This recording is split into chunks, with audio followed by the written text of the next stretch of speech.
सर्वांना नमस्कार। आज आपण राज्यसेवा पूर्व परीक्षा 2019चा प्रश्नपत्रिकेचं विश्लेषण करणार आहोत। ठीक आहे, ज्यांनी सबस्क्राईब केलं नसेल त्यांनी प्लीज सबस्क्राईब करा आणि शेवटपर्यंत नक्की बघा। ठीक आहे, चला सुरुवात करूया। प्रश्न क्रमांक 1 बघा, उपग्रहामध्ये अंतराळवीर हा वजनरहित, ठीक आहे, म्हणजे वेटलेसनेस ही अवस्था अनुभवतो। कारण, ठीक आहे, इंग्लिशमध्ये बघा, the force exerted by the satellite floor on the astronaut is equal to 0। ठीक आहे, तर हे बरोबर आहे, त्याचं आपण एक्सप्लेनेशन बघूया। The astronaut and the satellite floor are attracted toward each other, नाही, कारण की तो कोणतीही ग्रॅव्हिटी अनुभवत नाही, त्यामुळे ते चुकीचं आहे, ते एकमेकाला अट्रॅक्ट होत नाही।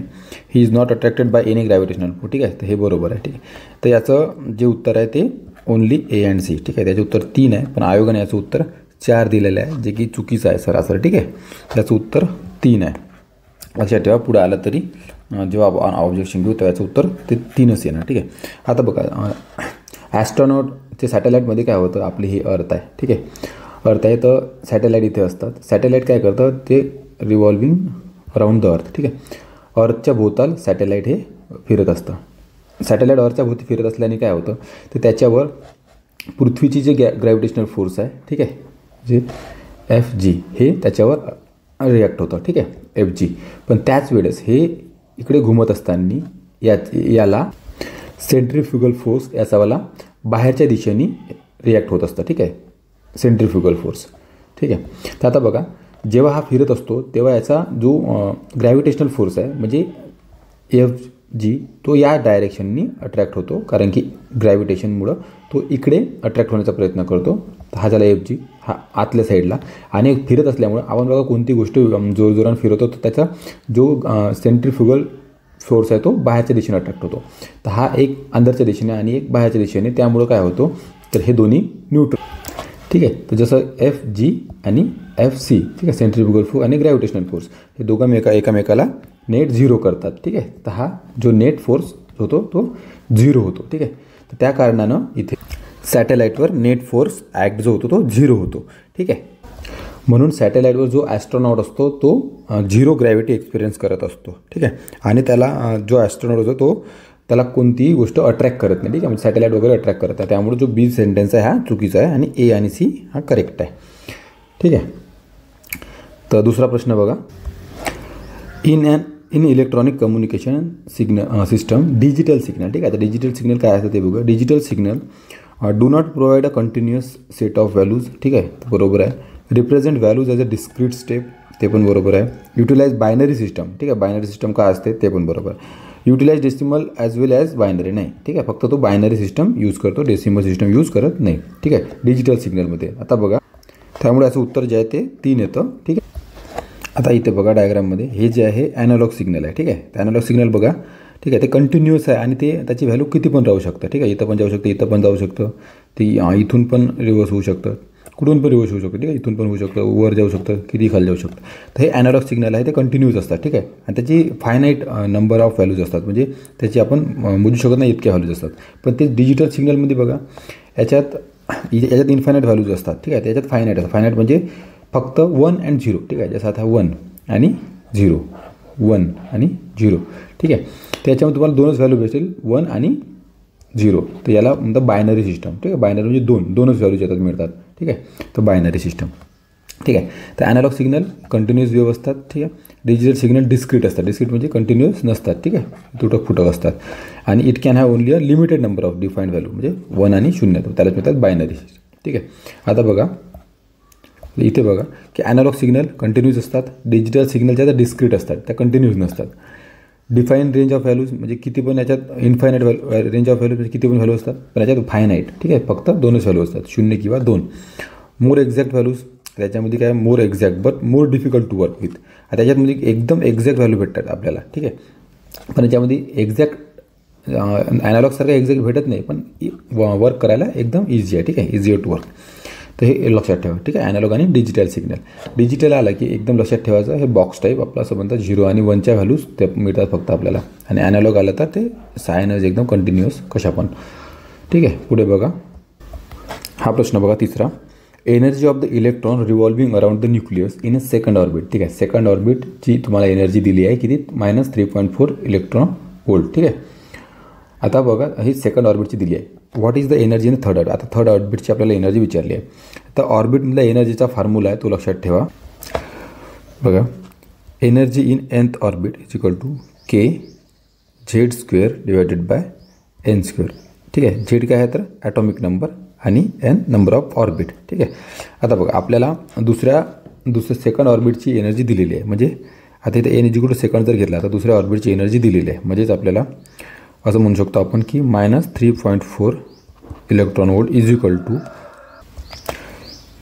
के Z square divided by N किती आहे 2, म्हणजे दुसऱ्याची एनर्जी. ठीक आहे, हे जे एनर्जी आहे ते दुसऱ्या ऑर्बिटचे आहे आणि एन इज इक्वल टू 2 दुसऱ्या ऑर्बिटचे काढतात म्हणजे 2 स्क्वेअर. ठीक आहे, 2 स्क्वेअर म्हणजे हे झाले 4, म्हणजे -3.4 × 4 is equal to K Z square. म्हणजे याच्यावरून हे म्हणू शकतो आपण की आपल्याला के झेड स्क्वेअरची व्हॅल्यू भेटली. ठीक आहे. आता हे समजा पहिलं इक्वेशन आपल्यावाला.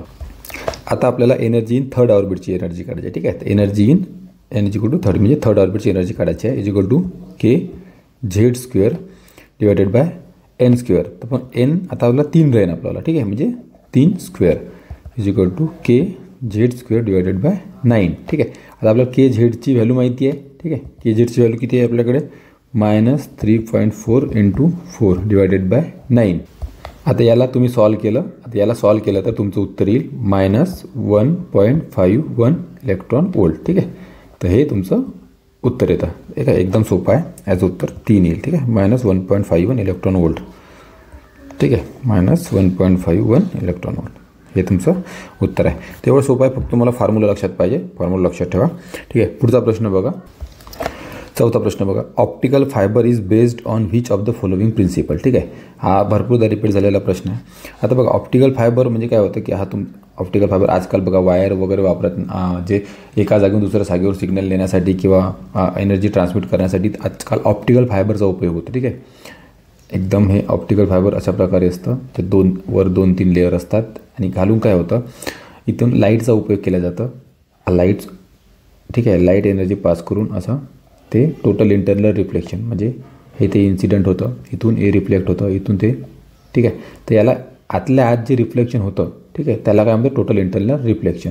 ठीक आहे, म्हणजे हे रेज आहे ते बाहेर न जाता ते आतल्या आतच रिफ्लेक्ट होतं खालच्या भागाला. ठीक आहे, त्या काचातून. तर त्याला हा ऑप्टिकल फायबर आहे तुमचा, त्याला म्हणता, या प्रोसेसला म्हणतात टोटल इंटरनल रिफ्लेक्शन. ठीक आहे, तर या प्रोसेसमुळे ऑप्टिकल फायबर वर्क करत असतं. ठीक आहे, आजकाल हे समुद्रामध्ये वगैरे ऑप्टिकल फायबरच वापरून एका देशातून दुसऱ्या देशामध्ये जे काही सिग्नल वगैरे ट्रान्समिट करण्याचं हे असतं ते ऑप्टिकल फायबरमुळंच केलं जातं. ठीक आहे, तर याचं उत्तर जे आहे तर प्रिन्सिपल टोटल इंटरनल रिफ्लेक्शन, त्याचं उत्तर येईल ओनली 2. ठीक आहे, आता याचं बघा वर्क कसं करतं ते. आता इथे बघा, नॉर्मली जेव्हा आपण एखादी रे इन्सिडेंट करतो, आता हा वरचा हा एअर आहे. ठीक आहे, आणि खालचा जो भाग आहे त्याच्यापेक्षा डेन्स भाग वॉटर किंवा काच कोणतं पण राहू शकतं. ठीक आहे, जनरली इथं वॉटर किंवा काच घ्या. आता बघा, इन्सिडेंट रे इन्सिडेंट केला तर जनरली काय होतं, आता हा जो θ1 आहे याच्यापेक्षा इथून आता हा θ1पेक्षा θ2 ग्रेटर राहील. ठीक आहे, कारण की हा दुरून थोडा रिफ्लेक्ट करेल पण हा बाहेर रिफ्लेक्ट करेल. पण हाच काय होईल, जेव्हा आपण इन्सिडेंट रे वाढवला, ठीक आहे, तर θc जर थोडा अजून वाढवला, इन्सिडेंट रे वाढवला, तर हा थोडा कमी कमी होत जाईल. ठीक आहे, कमी कमी होत जाईल. पण एक वेळ अशी येईल की हा इन्सिडेंट रे तुम्ही जेव्हा घेऊन जाल तर पण हा जो रिफ्लेक्टेड रे आहे तो एकदम पॅरलल टू वॉटर लेवल किंवा काच लेवल जाईल. ठीक आहे, तर तेच कंडिशन इथं आहे की जेव्हा θc वाढवून तुम्ही एवढा केला आणि त्यावेळेस तुमची जे रिफ्लेक्टेड रे आहे ते एकदम पॅरलल टू दोन्ही एअर आणि वॉटरच्या एकदम पॅरलल जाईल. तर या कंडिशनला म्हणतात, ठीक आहे, या कंडिशनला म्हणतात क्रिटिकल अँगल. ठीक आहे, ह्या अँगलला म्हणतात क्रिटिकल अँगल. ठीक आहे, पण आता मला सांगा की याच्यापेक्षा क्रिटिकल अँगलपेक्षा अजून जर तुम्ही अँगल वाढवला, ठीक आहे, क्रिटिकल अँगलपेक्षा पण तुम्ही θ वाढवला तर काय होईल, हे जे रे आहे हे खाली रिफ्लेक्ट होईल. बरोबर, खाली रिफ्लेक्ट होईल. त्यावेळेस आता बघा, त्यावेळेस याला काय म्हणतात टोटल इंटरनल रिफ्लेक्शन. त्या प्रोसेसला म्हणतात टोटल इंटरनल रिफ्लेक्शन. म्हणजेच आता हा θc आहे म्हणजे क्रिटिकल अँगल आहे, हा θ1पेक्षा लहान असेल 100%. ठीक आहे, कारण की आपण बघितलं वाढवलं म्हणजे हा θ1 आहे, हा झाला हा θ1, हा θ1 म्हणजे हवाला. ठीक आहे, तर टोटल म्हणजे याच्यावर आपण हे समजू शकतो की टोटल इंटरनल रिफ्लेक्शनसाठी एक कंडिशन आवश्यक आहे, ते म्हणजे तुमचा जो θ आहे म्हणजे जो हा रिफ्लेक्टेड इन्सिडेंट रेचा जो अँगल आहे, इन्सिडेंट रेचा जो अँगल आहे तो डेफिनेटली मोर दॅन क्रिटिकल अँगलच पाहिजे. ठीक आहे, क्रिटिकल अँगलपेक्षा मोठाच पाहिजे. ठीक आहे, तर तेव्हाच तुम्ही टोटल इंटरनल रिफ्लेक्शन हे प्रोसेस होऊ शकते. तर एक लक्षात ठेवा की टोटल इंटरनल रिफ्लेक्शनसाठी इन्सिडंट रेचा जो अँगल आहे, ठीक आहे, तो तुमचा क्रिटिकल अँगलपेक्षा ग्रेटर दॅन पाहिजे. ठीक आहे, ग्रेटर दॅन क्रिटिकल अँगल, तेच एक महत्त्वाची कंडिशन आहे टोटल इंटरनल रिफ्लेक्शनसाठी. ठीक आहे, हेच प्रोसेस आपल्या ऑप्टिकल फायबरमध्ये यूज केलं जातं. ठीक आहे, पुढचा प्रश्न बघा, हे महत्त्वाचं होतं. हा प्रश्न बघा, 5वा प्रश्न. हा अल्फा बीटा गॅमावर प्रश्न विचारण्यात आलेला आहे. ठीक आहे, beta particle are negatively charge and are more penetrating than the alpha particle which are positively charge. ठीक आहे, बरोबर आहे. Gamma particle are neutral and are more penetrating than beta particle. ठीक आहे, हे पण बरोबर आहे. In general neutral particle can be said be having very high penetrating. ठीक आहे, तर हे चुकीचं आहे की सर्वच न्यूट्रल पार्टिकल जे आहे त्यांचे हाय पेनिट्रेटिंग पॉवर राहील असं काही आवश्यक नाही आहे. ठीक आहे, इन जनरल हे चुकीचं आहे. आणि आन्सरमध्ये पण असं काही दिलेलं नाही की तिन्ही बरोबर म्हणून. ठीक आहे, तर फक्त ए आणि बी बरोबर आहे. ठीक आहे, आणि हे युनिव्हर्सली ट्रू आहे. ठीक आहे, आणि बाकी जरी तुम्ही सीला बरोबर मांडलं पण त्यानुसार तुम्हाला उत्तर ऑप्शनमध्ये भेटणार आहे. ठीक आहे, म्हणून ए आणि बी तर एक्झॅक्ट बरोबर आहेच. ठीक आहे, तर अशा प्रश्नामध्ये या प्रश्नामध्ये काय लक्षात ठेवायचं, महत्त्वाचं काय आहे बघा. जसं बघा अल्फा, बीटा आणि गॅमा, त्याचं काय लक्षात ठेवायचं. सर्वप्रथम चार्ज. ठीक आहे, आता याच्यावर पॉझिटिव्ह चार्ज असतो, निगेटिव्ह असतो आणि हे न्यूट्रल असतो. ठीक आहे, न्यूट्रल असतं, याच्यावर न्यूट्रल चार्ज असतो. ठीक आहे, कोणती चार्ज नसतो. त्यानंतर बघा आयोनायझेशन पॉवर. ठीक आहे, तर आयोनायझेशन पॉवर, तर सगळ्यात जास्त आयोनायझेशन पॉवर याची असतं. ठीक आहे, हाय, सगळ्यात जास्त आयोनायझेशन पॉवर अल्फाची. ठीक आहे, त्यानंतर याची त्यापेक्षा कमी असतं. ठीक आहे, आणि याच्यामध्ये सर्वात कमी आयोनायझेशन पॉवर. ठीक आहे, त्यानंतर पेनिट्रेटिंग पॉवर, जे प्रश्नामध्ये विचारलेलं आहे, पेनिट्रेटिंग पॉवर यामध्ये लक्षात ठेवा सर्वात जास्त गॅमा. ठीक आहे, आता हे उलटं, त्यानंतर याची, आणि त्यानंतर सर्वात कमी अल्फा पार्टिकलचे आयोनायझेशन पॉवर. तर मॅक्झिमम प्रश्न याच्यावरच विचारतात. एक तर चार्ज अल्फावर पॉझिटिव्ह चार्ज आहे, निगेटिव्ह, आणि हे जे आहे हे न्यूट्रल आहे. ठीक आहे, त्यानंतर ठीक आहे, हे न्यूट्रल आहे. त्यानंतर बघा आयोनायझेशन पॉवर सर्वात जास्त अल्फा पार्टिकलची, त्यानंतर थोडी कमी बीटाची आणि सर्वात कमी गॅमा पार्टिकलची. आणि त्यात उलटं गॅमा पार्टिकलची पेनिट्रेटिंग पॉवर सर्वात जास्त आहे, त्यानंतर बीटाची आहे, त्यानंतर अल्फाची आहे. ठीक आहे, हा महत्त्वाचा चार्ट आहे, हा लक्षात ठेवा. यावरच प्रश्न येतात जेव्हा पण येतात. ठीक आहे, पुढचा प्रश्न बघूया. हा प्रश्न बघा, इन इलास्टिक कोलिजनवर हा प्रश्न आहे. ठीक आहे, during inelastic collision between two body which of the following quantities always remain conserved. ठीक आहे, तर आता इन इलास्टिक कोलिजन म्हणजे काय होते की जेव्हा दोन बॉडीज एकमेकांना टकरावतात. ठीक आहे, दोन बॉडी एकमेकांना टकरावतात त्यावेळेस जे आधीची कायनेटिक एनर्जी आहे ते नंतरच्या कायनेटिक एनर्जी इक्वल नसते. ठीक आहे, the kinetic energy after collision is not equal to the before collision. ठीक आहे, त्याला म्हणतात इन इलास्टिक कोलिजन. आता एखादी बस आहे, ते दुसऱ्या याला जेव्हा धडक वगैरे देते तर ते एक प्रकारचं कशाचं उदाहरण आहे तर ते इन इलास्टिक कोलिजनचं. ठीक आहे, जे आपलं पेंडुलम राहते. ठीक आहे, पेंडुलम जे माहिती आहे तुम्हाला. ठीक आहे, ते कॉन्स्टंटली इकडून तिकडे घुमत राहते, ते आहे इलास्टिक. ठीक आहे, तर त्यामध्ये जी कायनेटिक एनर्जी कन्झर्व्ड राहते. ठीक आहे, पण या इलास्टिक कोलिजनमध्ये कायनेटिक एनर्जी कन्झर्व्ड राहत नाही. ठीक आहे, म्हणून हे चुकीचं आहे. ठीक आहे, त्यानंतर बघा आता कायनेटिक एनर्जी कन्झर्व्ड नाही राहत तर मेकॅनिकल एनर्जीसुद्धा कन्झर्व्ड नाही राहणार. ठीक आहे, कारण की ते एकमेकाला रिलेटिव्ह आहे. ठीक आहे, डिपेंड आहे. त्यानंतर बघा टोटल लिनियर मुवमेंट. आता यामध्ये काय होतं की जेव्हा दोन बॉडी एकमेकाला कोलाईड होतात. ठीक आहे, आता हे पहिला बॉल आहे आणि हा दुसरा बॉल आहे. जेव्हा इथे एकमेकाला टकरावून याच्या वेलॉसिटी व्ही होते, तर यावेळेस काय होते की हे एक सेपरेट सिस्टम बनते आणि यावेळेस याच्यावर कोणते एक्सटर्नल फोर्स हा जो असतो झिरो असतो. ठीक आहे, तर एक्सटर्नल फोर्स यावर तर झिरो असतो आणि एक्सटर्नल फोर्स झिरो असल्यामुळं याचं जे लिनियर मोमेंटम आहे ते कन्झर्व्ड असतं. ठीक आहे, त्यामुळंच याचं उत्तर जे आहे ते 3 येतं. ठीक आहे, की इन इलास्टिक कोलिजनमध्ये जेव्हा दोन बॉडी एकमेकांना टकरावतात त्यावेळेस टोटल लिनियर मोमेंटम हे कन्झर्व्ड राहतं. लक्षात ठेवा.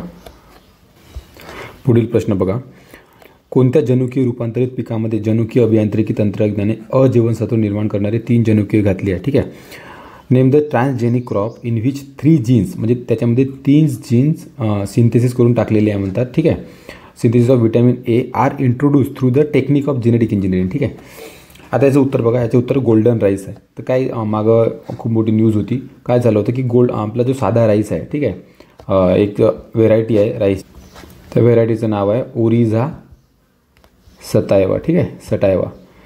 तर ह्या व्हेरायटीमध्ये काय केलं गेलं होतं की जेनेटिक इंजिनिअरिंगद्वारे यामध्ये 3 बीटा कॅरोटीन, ठीक आहे, बीटा कॅरोटीन बायोसिंथेसिस जीन हे यामध्ये ॲड करण्यात आले होते, ठीक आहे.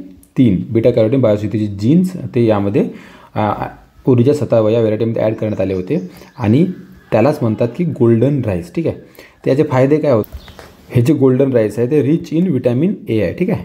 यामध्ये खूप जास्त प्रमाणात विटॅमिन ए आहे आणि जे रातांधळेपणा वगैरे म्हणतो आपण, नाईट ब्लाइंडनेस, ठीक आहे, तर त्यासाठी हे एकदम उपयुक्त असं हे पदार्थ आहे, ठीक आहे, गोल्डन राईस. तर लक्षात ठेवा गोल्डन राईस त्याचं उत्तर आहे. आणि हे पण लक्षात ठेवा की ओरिझा सटायवा त्या व्हेरायटीपासून गोल्डन राईस बनवण्यात आलं आणि यामध्ये काय ॲडिशन करण्यात आलं जेनेटिकद्वारे बीटा कॅरोटीन, ठीक आहे, beta carotene biosynthesis gene add करण्यात आले, ठीक आहे. पुढील प्रश्न बघा. त्यानंतर 8वा प्रश्न बघा. How many linkages group are present in the female and male grasshopper insect, ठीक आहे. ग्रासहॉपर तुम्हाला माहीत असेल, त्याला छोटं घोड्या टाईप असतं, ते लहानसा कीटक, ठीक आहे. त्याचं उत्तर आहे 12, ठीक आहे. यामध्ये बघा जे फिमेल ग्रासहॉपर असतं त्यामध्ये 24 क्रोमोझोम असते, ठीक आहे, 24 क्रोमोझोम 22 प्लस XX, ठीक आहे. तर यामध्ये ते 11 प्लस X 12 पेअर असतात. त्याचप्रमाणे मेलमध्ये टोटल 23 क्रोमोझोम असते, ठीक आहे, 22 प्लस XO आहे 6 क्रोमोझोम आणि त्याचा हॅप्लॉइड नंबर हा 11 प्लस X सेम असतो, ठीक आहे. म्हणून याचे पण हे 12 पेअर असतात, ठीक आहे. त्यामुळं 12 पेअर हे मेल आणि फिमेल ग्रासहॉपरमध्ये असते, ठीक आहे. डीप प्रश्न होता. त्यानंतर पुढील प्रश्न बघा. Name the plant having HSK और C4 पाथवे ऑफ फोटोसिंथेसिस, ठीक आहे. त्याचं उत्तर आहे शुगर केन, ठीक आहे, शुगर केन. त्याचप्रमाणे मेज, सोरघम, ठीक आहे, सोरघम हे जे आहे C4 पाथवेचे प्लांटचे एक्झाम्पल आहे, ठीक आहे. सनफ्लॉवर जे आहे ते C3 पाथवे प्लांटचं एक्झाम्पल आहे, ठीक आहे. पुढील प्रश्न बघा. यामध्ये एवढंच लक्षात ठेवा. मग बघा, chemosynthetic bacteria obtain energy by oxidising dash chemical compound, ठीक आहे. त्यामध्ये बघा जे किमोसिंथेटिक बॅक्टेरिया आहे हे म्हणजे काय की जे ऑर्गॅनिझम इनऑर्गॅनिक केमिकलला सोर्स ऑफ एनर्जी म्हणून उपयोग करतं आणि त्याला ऑर्गॅनिक सबस्टन्समध्ये कन्वर्ट करतं, ठीक आहे, ऑर्गॅनिक सबस्टन्समध्ये कन्वर्ट करतं, त्याला म्हटलं जाते किमोसिंथेटिक बॅक्टेरिया, ठीक आहे. तर ते जे आहे इनऑर्गॅनिक सबस्टन्सला, ठीक आहे, ऑक्सिडायझिंग करून ते त्याचं एनर्जी मिळवते, ठीक आहे, किमोसिंथेटिक बॅक्टेरिया. तर लक्षात ठेवा इनऑर्गॅनिक सबस्टन्सला, ठीक आहे. पुढील प्रश्न बघा. In the nephron of man what is the correct sequence of urine formation, ठीक आहे. तर आता हे जे नेफ्रॉन आहे ते कुठे असतात? किडनीमध्ये, ठीक आहे. तर किडनीमध्ये जवळजवळ एका किडनीमध्ये मोर दॅन 1 मिलियन, ठीक आहे, 1 मिलियनपेक्षा पण जास्त नेफ्रॉनची संख्या असतात, ठीक आहे. किडनी हे जे आहे ह्या main organ of excretory system, ठीक आहे, एक्सक्रिटरी सिस्टमचा मेन ऑर्गन आहे, लक्षात ठेवा. याचा करेक्ट सिक्वेन्स लक्षात ठेवा. त्यामध्ये सर्वात पहिलं होते अल्ट्रा फिल्ट्रेशन, त्यानंतर सिलेक्टिव्ह रिअब्सॉर्प्शन आणि त्यानंतर शेवटी ट्युब्युलर सिक्रिशन, ठीक आहे. तर हे लक्षात ठेवा तुम्ही, ठीक आहे. पुढे बघा. इथे बघा काय म्हटलं आहे, खालीलपैकी कोणती परिस्थिती दुसऱ्या गर्भासाठी धोकादायक असते, ठीक आहे. म्हणजे पहिल्या गर्भासाठी धोकादायक नसते तर दुसऱ्या गर्भासाठी धोकादायक असते. यामध्ये बघा जर मेल आणि फिमेल या दोघांचंही जे RS आहे ते सेम नसेल, म्हणजे मेलचं पण पॉझिटिव्ह आणि फिमेलचं पण पॉझिटिव्ह हे जर असेल तर ओके, बट सेम नसेल, जर मेलचं निगेटिव्ह आणि फिमेलचं पॉझिटिव्ह असेल तर दुसऱ्या जन्माच्या वेळीच काय होतं यामध्ये याला म्हणतात RS इनकॉम्पॅटिबिलिटी, ठीक आहे, इनकॉम्पॅटिबिलिटी हे म्हणतात, ठीक आहे. अशी आणि इनकॉम्पॅटिबिलिटी जेव्हा येतं तेव्हा हा धोका सतावतो, ठीक आहे. तर याचं उत्तर आहे RS plus male carries RS negative women, ठीक आहे. हे जर असेल तर ते सेकंड बेबीच्या वेळेस ते धोकादायक असू शकतं. ठीक आहे.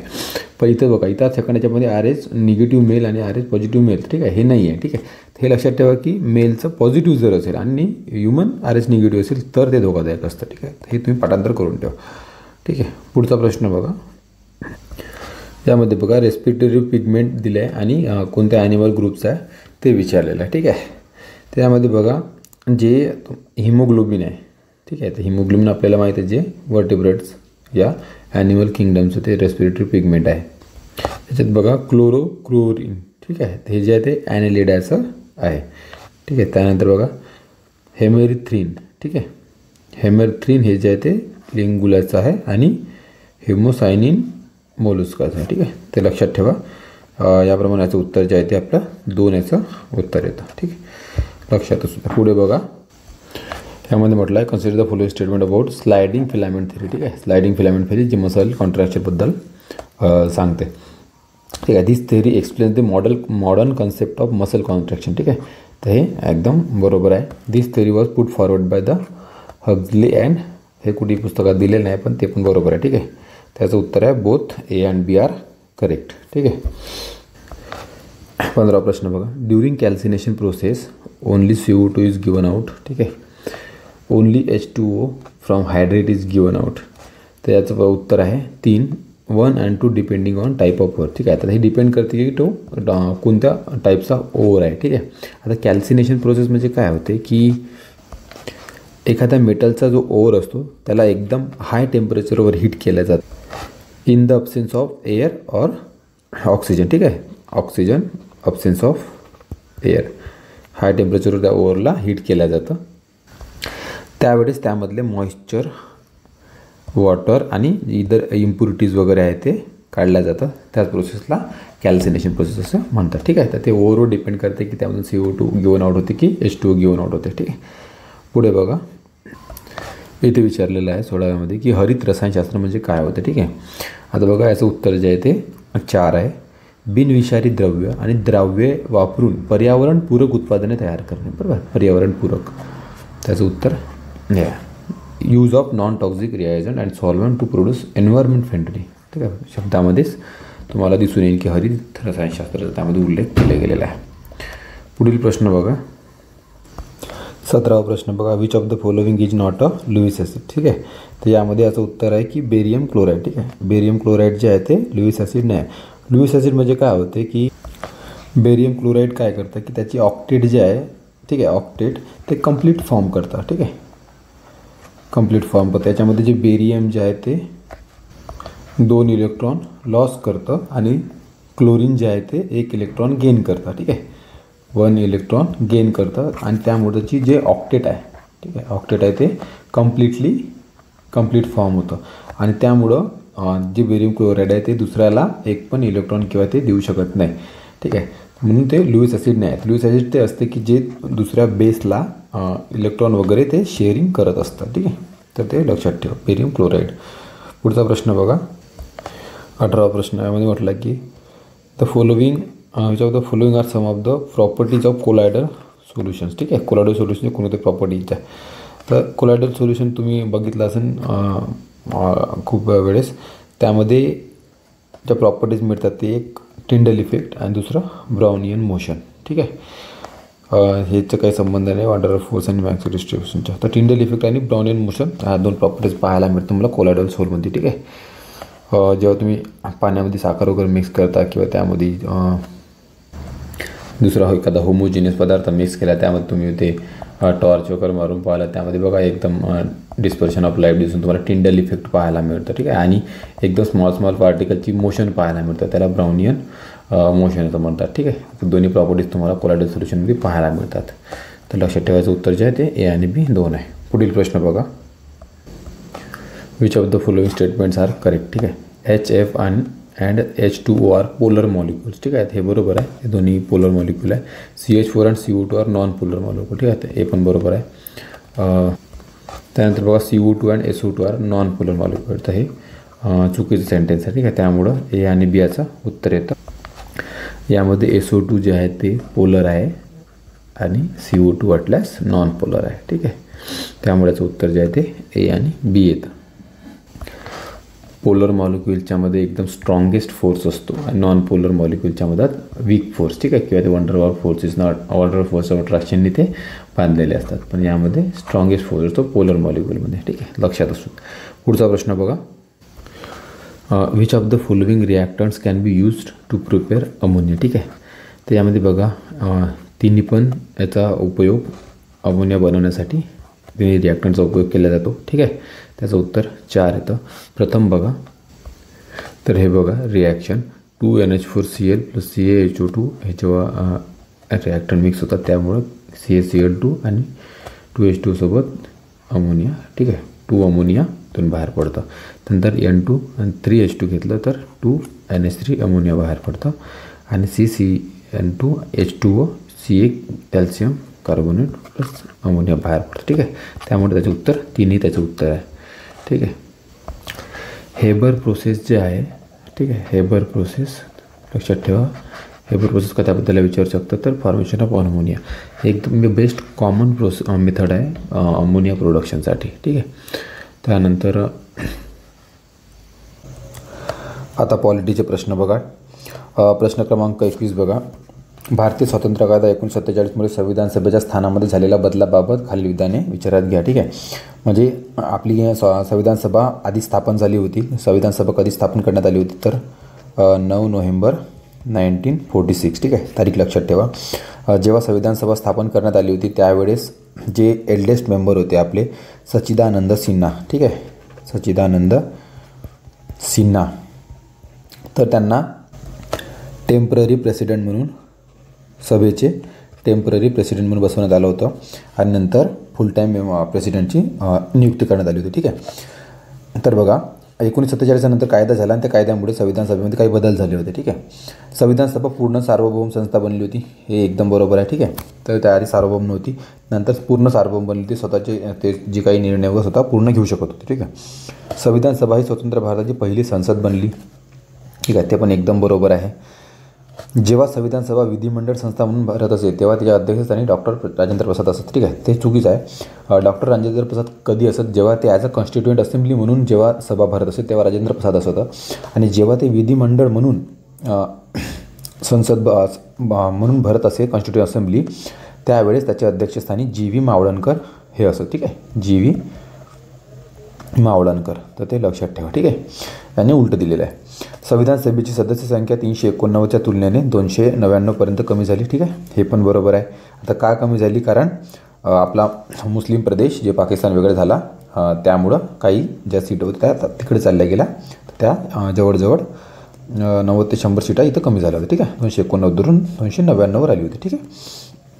तर ते पण बरोबर आहे. त्यामुळं आपलं जे उत्तर आहे ते 3 पर्याय क्रमांक 3 हे उत्तर आहे, ठीक आहे. पुढील प्रश्न 22वा प्रश्न बघा. 1922वा प्रश्न बघा.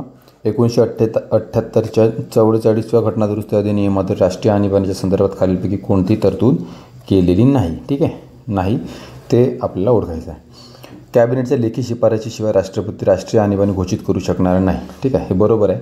आधी कसं व्हायचं की लेखी जरी नाही शिफारस केली तरी ते आणीबाणी घोषित करू शकत होते, ठीक आहे. पण 44 घटनादुरुस्तीनुसार राष्ट्रपतींना कॅबिनेटकडून, ठीक आहे, आपल्या सरकारकडून ते लेखी द्यावं लागतं की आपण राष्ट्रीय आणीबाणी घोषित करणार आहोत म्हणून, ठीक आहे. तर ते बरोबर आहे, लेखी शिफारस आता अनिवार्य केला गेलेला आहे.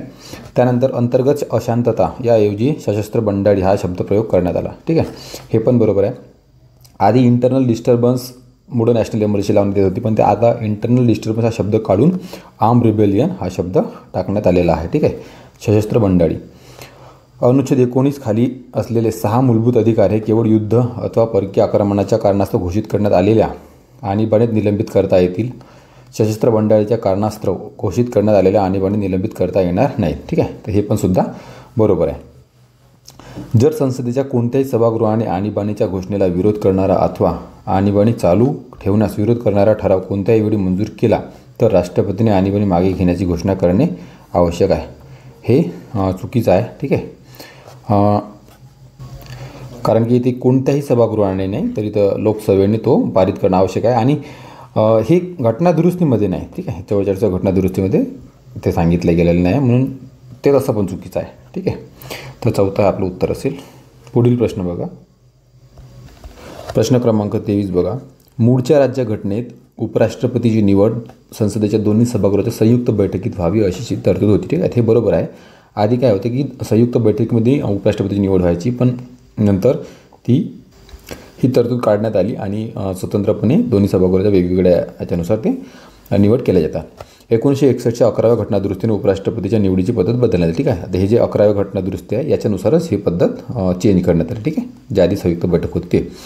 त्यानंतर उपराष्ट्रपतीची निवड ही दोन्ही सभागृहाच्या केवळ निर्वाचित सदस्यांच्या विधिमंडळ होते. हे चुकीचं आहे. ठीक आहे, केवळ निर्वाचित नाही, तिथं इलेक्टेड प्लस नॉमिनेटेड दोन्ही मेंबर इथं सहभाग घेतात. ठीक आहे, ते हे तरतूद जे आहे हे राष्ट्रपतीच्या निवडणुकीच्या वेळेस लागू होते की तिथे फक्त निर्वाचित सदस्य मतदान करतात, नॉमिनेटेड नाही करतात. ठीक आहे, तर इथं तसं नाही, तर हे चुकीचं आहे. त्यानंतर निवड मंडळ इलेक्टोरल कॉलेज अपूर्ण होते या कारणास्तव उपराष्ट्रपतीच्या निवडीला आव्हान देता येत नाही. ठीक आहे, हे पण बरोबर आहे की इलेक्टोरल कॉलेज म्हणजे कोणी ॲब्सेंट आहे बा त्यामुळं इलेक्शन घेता येणार नाही असं काही नसते. जे आहे ते त्यामध्येच इलेक्शन होणार. ठीक आहे, तर ते कारण राहू शकत नाही की इलेक्टोरल कॉलेज पूर्ण नाही आहे, लोकसंख्या नाही आहे बा त्यामुळं होणार नाही, तर ते कारण नसणार.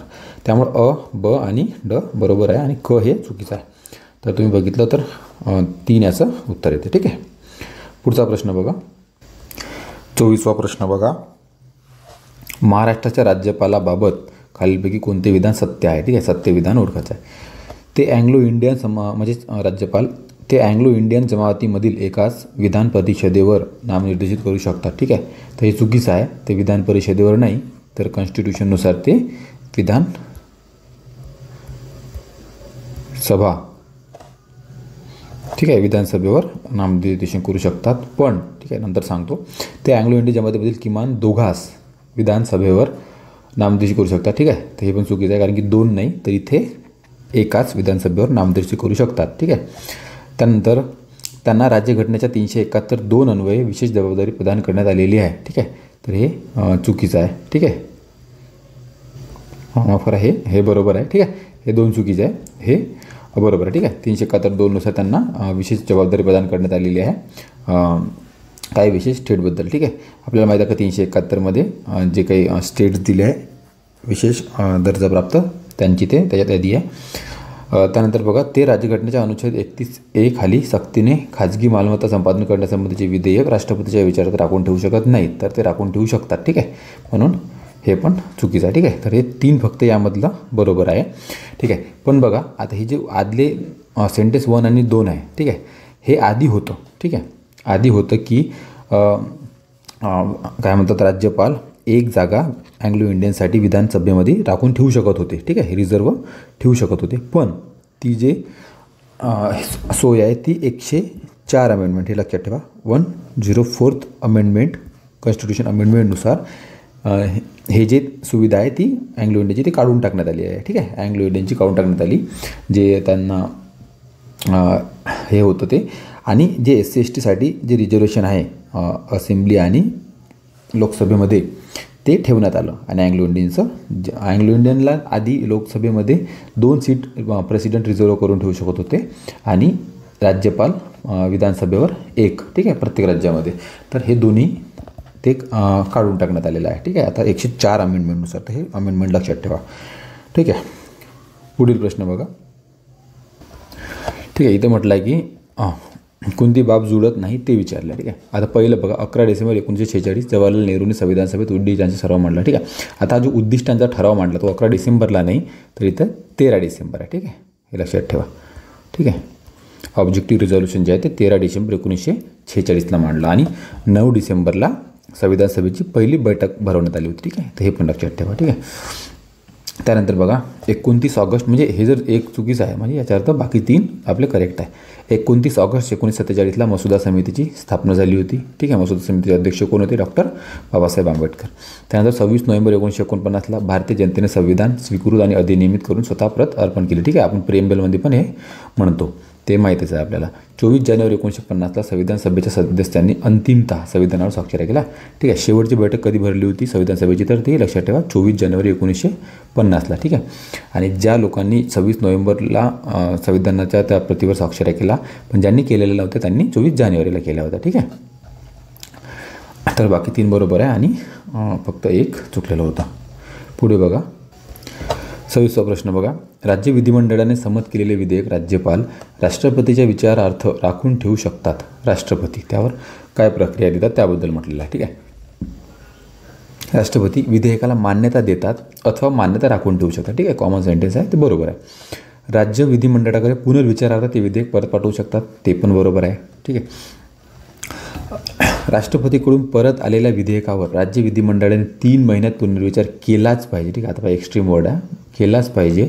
आणि जर ते विधेयक मंजूर केले तर राष्ट्रपतीवर त्यास संमती देणे बंधनकारक. ठीक आहे. आता राष्ट्रपतीवर बंधनकारक आहे, तो बाप आहे सबका. ठीक आहे. ते चुकीचं आहे एकदम साफ, असं काही नसते.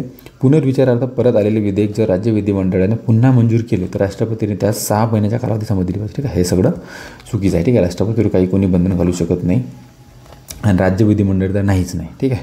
तर हे चुकीचं आहे आणि ए आणि बी याच्यात बरोबर आहे. त्याचा उत्तर आपला 1 आहे. ठीक आहे. फक्त इथे हे लक्षात ठेवा की राष्ट्रपतीकडून जर पुनर्विचारार्थ विधेयक विधिमंडळाकडे पाठवण्यात आलं तर विधिमंडळाला 6 महिन्यामध्ये ते त्याच्यावर पुनर्विचार करून 6 महिन्यात पुन्हा राष्ट्रपतीकडे ते रिटर्न करावं लागतं. पण राष्ट्रपतीवर ते टाईम बाउंड नाही की ते कधी त्याला संमती देतील. ठीक आहे. तर ते लक्षात ठेवा. आता हे जिथं 6 महिने होतं तिथं फक्त 3 महिने जिथे इथं होतं ते 6 महिने लक्षात ठेवा. ठीक आहे. 6 महिन्यात ते पुनर्विचाराचा वेळ दिला जातो. पुढे बघा. आता या प्रश्नामध्ये बघा डायरेक्ट विचारलं आहे की न्यायालयीन पुनर्विलोकन याचा अर्थ काय. ठीक आहे. भारतात न्यायालयीन पुनर्विलोकन काय सुचवते. ठीक आहे. आता हे बघा कायद्याची आणि कार्यकारी आदेशांची. ठीक आहे. कायदे आणि कार्यकारी आदेश जे काही एक्झिक्युटिव्ह ऑर्डर वगैरे सरकार काढते आणि कायदे जे बनवते त्याची घटनात्मकता म्हणजे कॉन्स्टिट्युशनलिटी. ठीक आहे. घोषित करण्याचा न्यायालयीन अधिकार म्हणजे त्याची कॉन्स्टिट्युशनलिटी चेक करते की कॉन्स्टिट्युशनलीदृष्ट्या घटनात्मकदृष्ट्या ते बरोबर आहे की नाही, की कोणत्या अधिकारावर मूलभूत अधिकारावर ते बंधन टाकते. ठीक आहे. आपल्या सिटिझनच्या हे सगळं चेक करण्याचा तो न्यायालयीन अधिकार आहे. ठीक आहे. तर हे पहिलंच बरोबर आहे. ठीक आहे. बाकी पण बघा तुम्हाला थोडं कन्फ्युजन वाटेल पण पहिलं लक्षात ठेवा. ठीक आहे. कायदेमंडळ तर मंजूर करण्यात आलेल्या कायद्यांच्या सुज्ञपणा यावर प्रश्न उपस्थित नाही. ठीक आहे. ते प्रश्न उपस्थित करण्यात त्याला वेळ नाही. डायरेक्ट न्यायालय ज्युडिशियल रिव्ह्यू करतात आणि जर करेक्ट असेल तर ओके, जर ते चुकीचं असेल त्यात काही उल्लंघन करत असेल तर डायरेक्ट त्याला क्रॅश आउट करतात. ठीक आहे. चुकीचं हे करतात. कायदेशीर मान्यता असलेल्या सर्व बाबींची राष्ट्रपतीची मान्यता मिळण्या अगोदर हे एकदम वेग स्टेटमेंट आहे. आपल्याच यापूर्वी समान किंवा भिन्न प्रकरणामध्ये दिलेल्या निर्णयाचे स्वतःच्याच पुनर्विलोकन काय करणार ते. ठीक आहे. ते पण चुकीचं आहे. ठीक आहे. तर न्यायालय पुनर्विलोकन म्हणजे काय त्याचं ते लक्षात ठेवा. इंग्लिशमध्ये पण एकदा तुम्ही लक्षात ठेवा. पुढचा प्रश्न बघा. 28वा प्रश्न बघा. खालील विधानापैकी कोणते विधान भारतीय राज्यघटनेत तरतूद म्हणून समाविष्ट केलेली आहेत. ठीक आहे. राज्याचं आता पहा इथं काय मेन हे आहे की महत्त्वाचं भारतीय राज्यघटनेत तरतूद आहे का आपल्या कॉन्स्टिट्यूशनमध्ये कधी आपण वाचलं का ते लक्षात घ्यायचं. ठीक आहे. राज्याचा राज्यपाल म्हणून नियुक्त होणारी व्यक्ती भारतीय संघातील इतर दुसऱ्या राज्याचे रहिवासी असले पाहिजे. ठीक आहे. आपल्याला माहिती आहे की हे स्टेटमेंट आहे बरोबर, पण हे भारतीय घटनेत समाविष्ट आहे का तर नाही. ठीक आहे. त्यामुळे चुकीचं ठरतं. याने विचारलं घटनेत लिहिलेलं आहे का नाही. देशाच्या धर्मनिरपेक्ष वैशिष्ट्याची खात्री देण्यासाठी सर्वोच्च न्यायालयातील किमान एक न्यायाधीश हा मुस्लिम असला पाहिजे. ठीक आहे. तर हे तसं पाहिलं तर बरोबर आहे. कन्व्हेन्शन हे आपलं कन्व्हेन्शन आहे की आपण एक तसा मुस्लिम किमान एक न्यायाधीश ठेवतो सर्वोच्च न्यायालयात, पण हे कॉन्स्टिट्यूशनमध्ये दिलेलं नाही. ठीक आहे. त्यामुळे हे पण चुकीचं आहे. ठीक आहे. ते संसदेच्या लोकलेखा समितीच्या अध्यक्ष विरोधी पक्षाचा असला पाहिजे. ठीक आहे. असला पाहिजे बरोबर आहे, पण हे कॉन्स्टिट्यूशनमध्ये आहे का नाही. ठीक आहे. याचा समावेश नाही.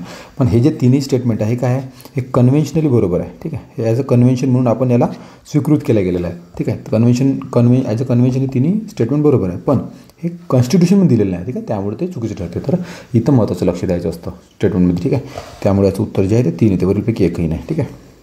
पुढे बघा. हा प्रश्न बघा. नुकताच ओडिशा विधानसभेने विधान परिषद निर्माण करण्याबाबत ठराव मंजूर केला. ठीक आहे. तर त्यावेळेस तो ठराव मंजूर केलेला होता. बरोबर आहे. सध्या 5 राज्यांना विधान परिषद आहे. ठीक आहे. तर चुकीचं आहे. इथं 5 नाही तर 6 राज्यांना विधान परिषद आहे. ते आपण बघू. केरळ आणि गुजरातमध्ये विधान परिषद निर्माण करण्यासंबंधीचे प्रस्ताव संसदेमध्ये प्रलंबित आहे. ठीक आहे. यांनी कोणते प्रस्ताव दिलेले नाही आहे आणि कोणते हे केले नाही. ठीक आहे. सध्या केरळ आणि गुजरातमध्ये विधान परिषद नाही आहे. ठीक आहे. 4थं स्टेटमेंट बघा. विधान परिषदेचे 1/12 सदस्य नोंदणीकृत पदवीधराकडून निवडले जातात. ठीक आहे. तर हे बरोबर आहे. आता किती सदस्य कुठून निवड ते पण आपण बघू. ठीक आहे. त्यानुसार ए आणि ड बरोबर आहे, म्हणून याचं उत्तर जे आहे ते 4चं उत्तर येतं. ठीक आहे.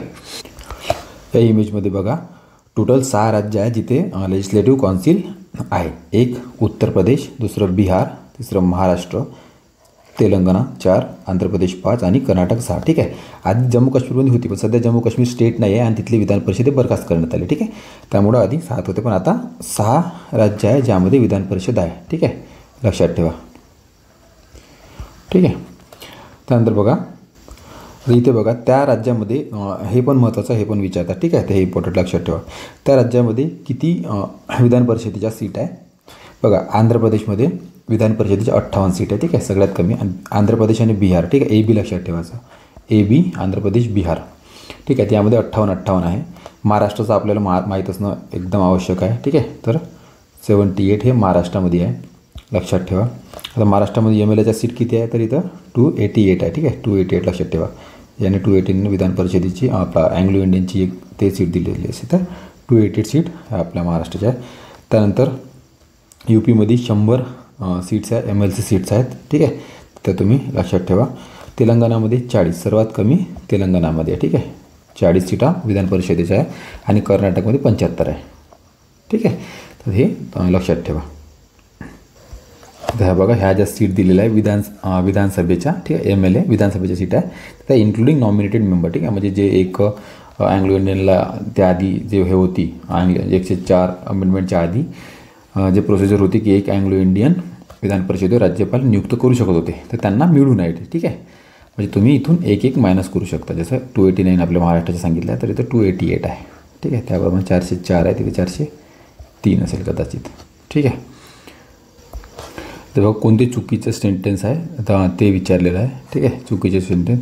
लोकसभेत अविश्वास ठराव कोणत्या कारणावर आधारित आहे स्पष्ट करावे लागते. नाही, हे चुकीचं आहे. ठीक आहे, तर कारण देण्याची काही आवश्यकता नाही की तुम्ही अविश्वास ठराव जेव्हा मांडतो आपण तेव्हा कोणत्या कारणावर अविश्वास ठराव मांडतो सरकारच्या विरोधात वगैरे, तर त्याचं कारण देण्याचं स्पष्टीकरण देण्याचं काही आवश्यकता नाही. ठीक आहे, तर ते एक चुकीचं आहे. लोकसभेत अविश्वास ठराव दाखल करून घेण्यासंबंधीची पद्धती ही लोकसभेच्या नियम 198 मध्ये सांगितली आहे. ठीक आहे, हे बरोबर आहे, लक्षात ठेवा. नियम 198.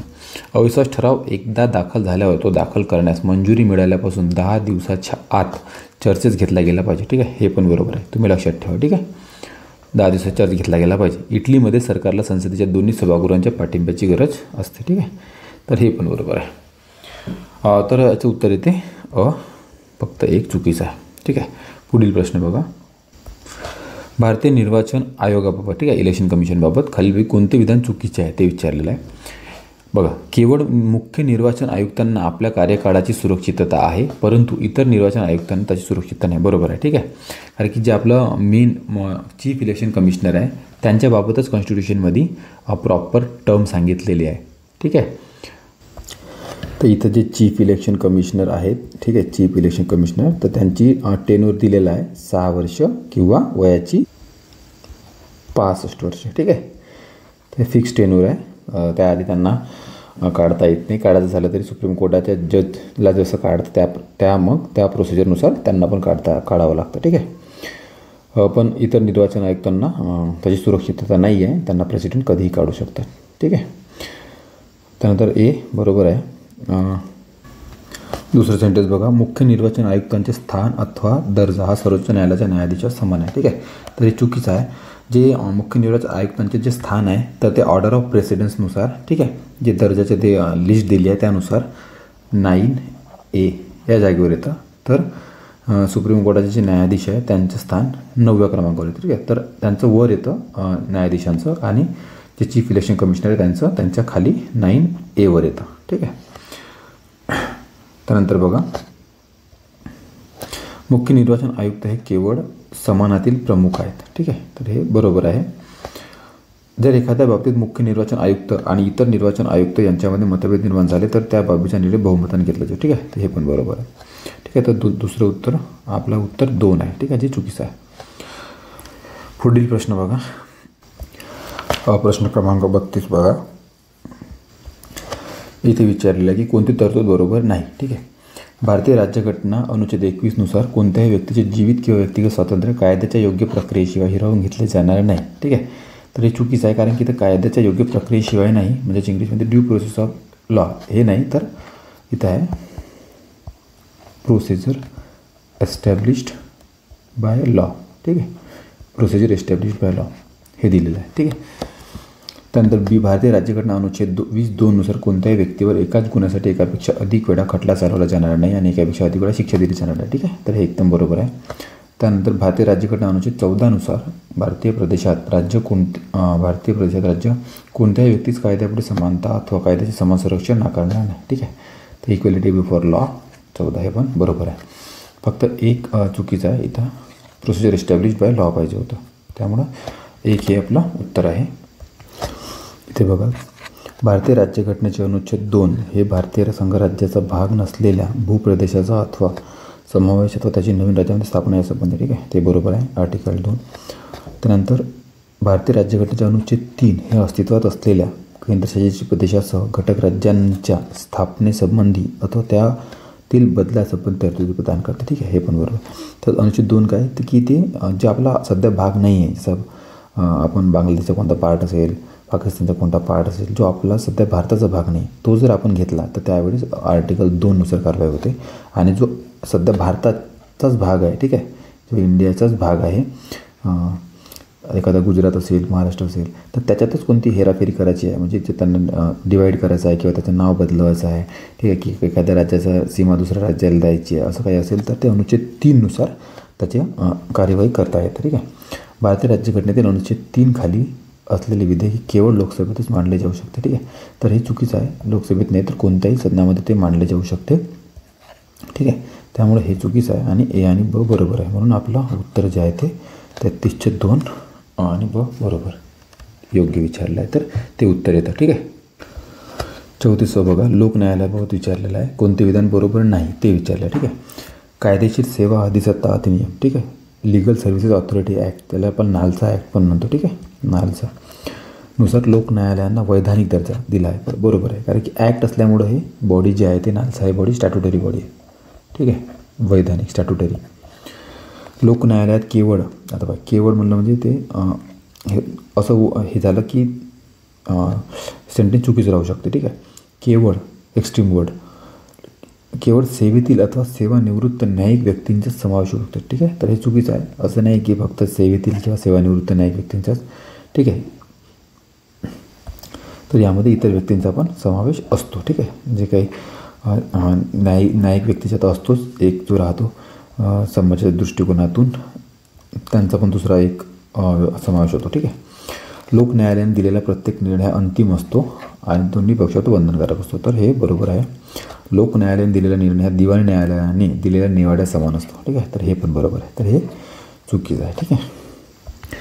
आता हे चुकीचं का बरं आहे, कारण की याच्यामध्ये माहिती आहे का, एक चेअरमॅन असतो आणि 2 मेंबर असतात प्लस एक सोशल वर्कर असतो, ठीक आहे, समाजसेवक एक सोशल वर्कर असतो. म्हणून आपण म्हणू शकत नाही की पूर्णपणे इतर न्यायिक व्यक्तींचा समावेश असतो, ठीक आहे. हे जरी 2-3 न्यायिक व्यक्ती असले तरी एक सोशल वर्कर त्यामध्ये असतोच, ठीक आहे. पुढील प्रश्न बघा, 35वा प्रश्न बघा, राज्य पुनर्रचना आयोग आणि कायदा या बाबतीत खालील विधाने विचारात घ्या.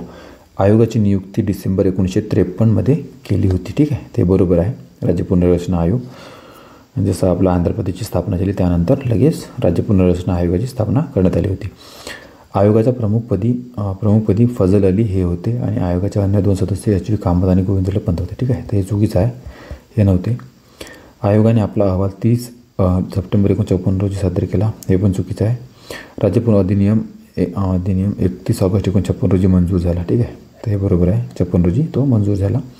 राज्य पुनर्रचना अधिनियम 1 जानेवारी 27 रोजी अंमलात आला, ठीक आहे. तर हे चुकीचं आहे, तो यावेळेस अंमलात नाही आला, तर तो 31 ऑगस्ट 1956लाच अंमलात आला, ठीक आहे. याच दिवशी तो अंमलात आला. त्यानंतर यामध्ये सेंटेन्स नंबर ब बघा, यामध्ये प्रमुखपदी फजल अली, ठीक आहे, फजल अली कमिशन पण त्याला म्हणतात, तर हे बरोबर आहे. चेअरमॅन फजल अली होते, पण जे सदस्य आहेत याची कामत आणि गोविंद पंत नव्हते, ठीक आहे. तर सदस्य कोण होते 2, एक होते H.N. कुंजरू, ठीक आहे, कुंजरू लक्षात ठेवा, दुसरे होते K.M. पडणीकर, ठीक आहे. 2 सदस्य होते ते लक्षात ठेवा. याला फजल अली कमिशन म्हणतात, ठीक आहे. 2 सदस्य कुंजरू आणि पडणीकर. पुढचा प्रश्न बघा, प्रश्न क्रमांक 36 बघा, हा करंट अफेअरचा प्रश्न आहे, ठीक आहे. यामध्ये तुम्हाला काय चुकीचं आहे ते विचारलेलं आहे, ठीक आहे. तर आपण डिटेल बघू नये, पण लक्षात ठेवा की अशा प्रकारे तुम्हाला जे महत्त्वाचे करंट अफेअर असतात नॅशनल लेवलचे ते विचारण्यात येतात, ठीक आहे. जसं की स्टॅच्यू ऑफ युनिटी हा युनिक टॉपिक होता आणि त्यावर प्रश्न आलेला आहे, ठीक आहे. जसं की त्यांची म्हटलेलं आहे की 182 मीटर उंच असलेला एक पुतळा न्यूयॉर्कच्या स्वातंत्र्य पुतळ्यापेक्षा दुप्पट उंचीचा असेल, ते बरोबर आहे, ठीक आहे. सेकंड बरोबर आहे. ते चुकीचं जे आहे ते पर्याय क्रमांक 3 यामध्ये चुकीचं आहे, ठीक आहे. तर ते उत्तर एकदा बघून घ्या आणि असे महत्त्वाचे जे करंट अफेअर आहे त्यावर थोडंसं लक्ष द्या. पुढील प्रश्न बघा, ठीक आहे. करंट अफेअरवर जास्त फोकस करू नये, कारण की ते दरवर्षी ते बदलत राहतात. त्यामुळे फक्त ते कशा प्रकारचे टॉपिक विचारतात ते तुम्ही लक्षात ठेवा, ठीक आहे. प्रश्न क्रमांक 37 बघा. हे बघा, मानवी सांगाड्यात 5 प्रकारची हाडे असतात, ठीक आहे. ते बरोबर आहे. तर 5 प्रकारची हाडे असतात, त्यामध्ये फ्लॅट, ठीक आहे, फ्लॅट, लॉंग, शॉर्ट, इरेग्युलर आणि सिसॅमॉइड, ठीक आहे. अशी 5 प्रकारची हाडे असतात, ठीक आहे, बरोबर आहे. वजनाला आधार देणे, हालचाली सुलभ करणे ही लांब हाडांची कार्य असतात, ठीक आहे, ते पण बरोबर आहे. स्नायूबंधांना दबावापासून वाचवणे हे सपाट हाडांची कार्य असते, ठीक आहे. हे चुकीचं आहे, ते सपाट हाडांचे कार्य नसते. तर हे जे आहे सिसॅमॉइड बोनचं कार्य असते, ठीक आहे, सिसॅमॉइड बोन, ठीक आहे. ते लक्षात ठेवा, आलं तर, ठीक आहे. पुढे बघा, 38वा प्रश्न बघा. NSG बाबत खालीलपैकी कोणते विधान बरोबर नाही, ठीक आहे, ते विचारलेलं आहे.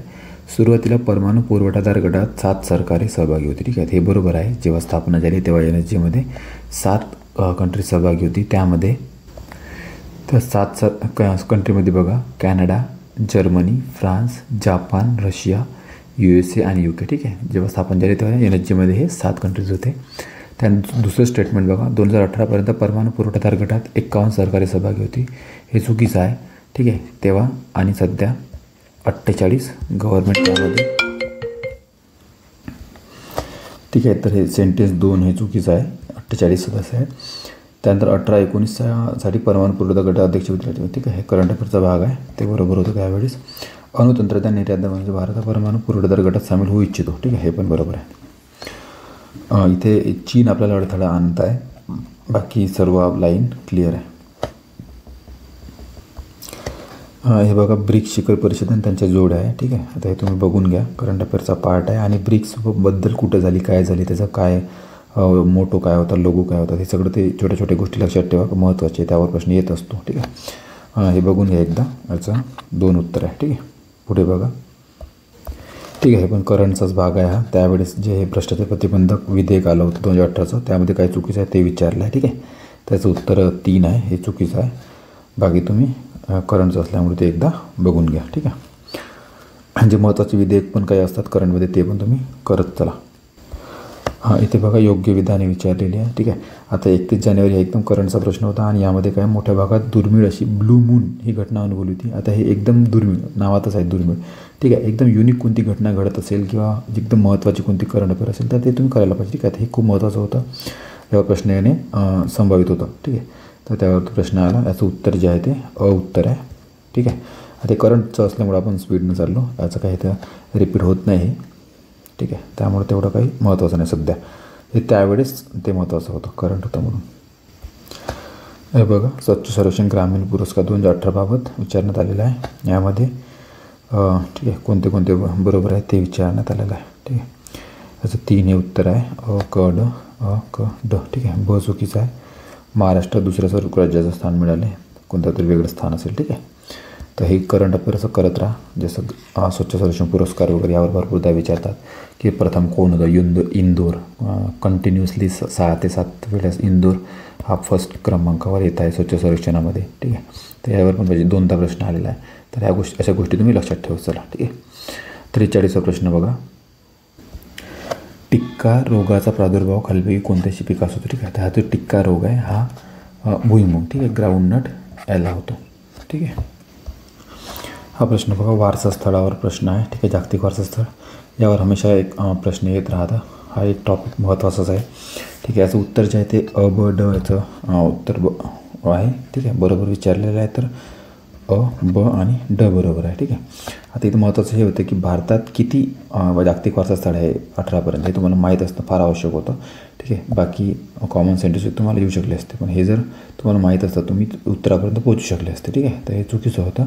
ठीक आहे. त्यावेळेस भारतामध्ये तिथे 39 नाही तर त्यावेळेस 37 वर्ल्ड हेरिटेज साईट होते आणि आता टोटल 42 वर्ल्ड हेरिटेज साईट आहे. ते महत्त्वाचं आहे, ते लक्षात ठेवा. ठीक आहे. करंटमध्ये इंडियाकडे 42 वर्ल्ड हेरिटेज साईट आहे. ठीक आहे. महत्त्वाचं आहे. पुढे बघा. ठीक आहे. हा बघा, हा करंटचा प्रश्न होता. याचं उत्तर 2, याचं उत्तर होतं. ठीक आहे. अ आणि ब बरोबर. सत्य. भारताची युनोच्या मानवी हक्काच्या संदर्भातील सर्वोच्च संस्थेवर 1 जानेवारी 2019 पासून सुरू होणाऱ्या 3 वर्षाच्या कालावधीसाठी निवड झालेली आहे. बरोबर आहे. युनोच्या मानवी हक्क परिषदेच्या निवडणुकीत पॅसिफिक गटात सर्व उमेदवारांमध्ये सर्वाधिक अशी 188 मते भारतास मिळाली. ते पण बरोबर आहे. ठीक आहे. तर हे तिसरं चुकीचं आहे. भारत हा यापूर्वी निवासित मानवी हक्क परिषदेवर 13 या कार्यक्रम निवडला गेला होता. ठीक आहे. तर हे चुकीचं आहे, बघून घ्या. पुढचा प्रश्न बघा. ठीक आहे. आता हे रिपीटेड असे प्रश्न असतात, असे प्रश्न येत असतात. ठीक आहे. सर्वाधिक वेगवान सुपर संगणक विचारला होता जूनपर्यंत कोणता होता. ठीक आहे. तर त्यावेळेस उत्तर सबमिट होतं. ठीक आहे. आणि लक्षात ठेवा की सध्या भारताकडे ऐरावत, ठीक आहे, ऐरावत नावाचं फास्टेस्ट सुपर कम्प्युटर आहे. ठीक आहे. जिथे इंडियामध्ये फास्टेस्ट, ठीक आहे, इंडियाचं सर्वात फास्टेस्ट सुपर कम्प्युटर ऐरावत त्याचं नाव आहे. ते तुम्ही लक्षात असू द्या. ठीक आहे. 47चा प्रश्न बघा. खाली कोणते विधान आहे बिनचूक आहे. ठीक आहे. आता हे बिनचूक अचूक तुम्हाला माहीत असलं पाहिजे. बिनचूक म्हणजे जे बरोबर आहे ते विचारलेलं आहे. ठीक आहे. भारताने म्यानमारच्या सीमेवर असलेल्या मिझोरम राज्यातील जोखावतार इमिग्रेशन तपासणी नाका सुरू केला आहे. ठीक आहे. ते फार करंटमध्ये होतं, तर हे बरोबर आहे. म्यानमारच्या सीमेवर असलेला मिझोरम राज्यातील जोखावतार हा झोरिमपुरीत नंतरचा दुसरा तपासणी नाका आहे. ठीक आहे. ते हे पण बरोबर आहे. ठीक आहे. आणि म्यानमारबरोबर भारताची 1751 किलोमीटर लांबीची सीमा असून ती अरुणाचल प्रदेश, नागालँड, आसाम आणि मेघालय या राज्यांना स्पर्श करते. ठीक आहे. तर हे चुकीचे आहे, कारण की आसामची जी सीमा आहे ती म्यानमारला टच करत नाही. ठीक आहे. तर ते तुम्ही लक्षात असू द्या. आणि मेघालयची पण सीमा म्यानमारला टच करत नाही. ठीक आहे. त्यामुळं ते तिसरं चुकीचं आहे. पुढील प्रश्न बघा. खालीलपैकी कोणते विधान चुकीचे विचारले आहे. ठीक आहे. ते पण करंटचाच प्रश्न होता. भारताचे पहिले पर्यावरणपूरक जैव इंधन युक्त विमान चेन्नई आणि बेंगलोर दरम्यान उडले. ठीक आहे. ते चुकीचं होतं. हे चेन्नई बेंगलोर नाही तर देहरादून ते दिल्ली उडालं होतं. ठीक आहे. तर करंटचा आहे. अशा प्रकारचे जे युनिक करंट अफेअर्स आहेत ते लक्षात ठेवा. ठीक आहे. मी वारंवार तुम्हाला म्हणतो भारताने, आता हे चुकीचं आहे तर हेच उत्तर आहे त्याचं. ठीक आहे. बाकी तुम्ही जनरल लक्षात ठेवण्यासाठी तुम्ही लक्षात ठेवा. हे थर्ड सेंटेन्स फार महत्त्वाचं आहे. या धोरणानुसार 2030पर्यंत पेट्रोलमध्ये 20% इथेनॉल, हे लक्षात ठेवा, 20% इथेनॉल मिश्रण करण्याचे उद्दिष्ट ठेवण्यात आले आहे. कधीपर्यंत तर 30पर्यंत. आणि किती टक्के इथेनॉल तर 20%. हे फार महत्त्वाचं सेंटेन्स आहे. पुढील प्रश्न बघा. इथे बघा. नुकताच बॉनेट हॅड शार्क मासा बातम्यामध्ये होता, त्यासंबंधी खाली विधाने विचारात घ्या. ठीक आहे. इथं योग्य पर्याय विचारलेला आहे.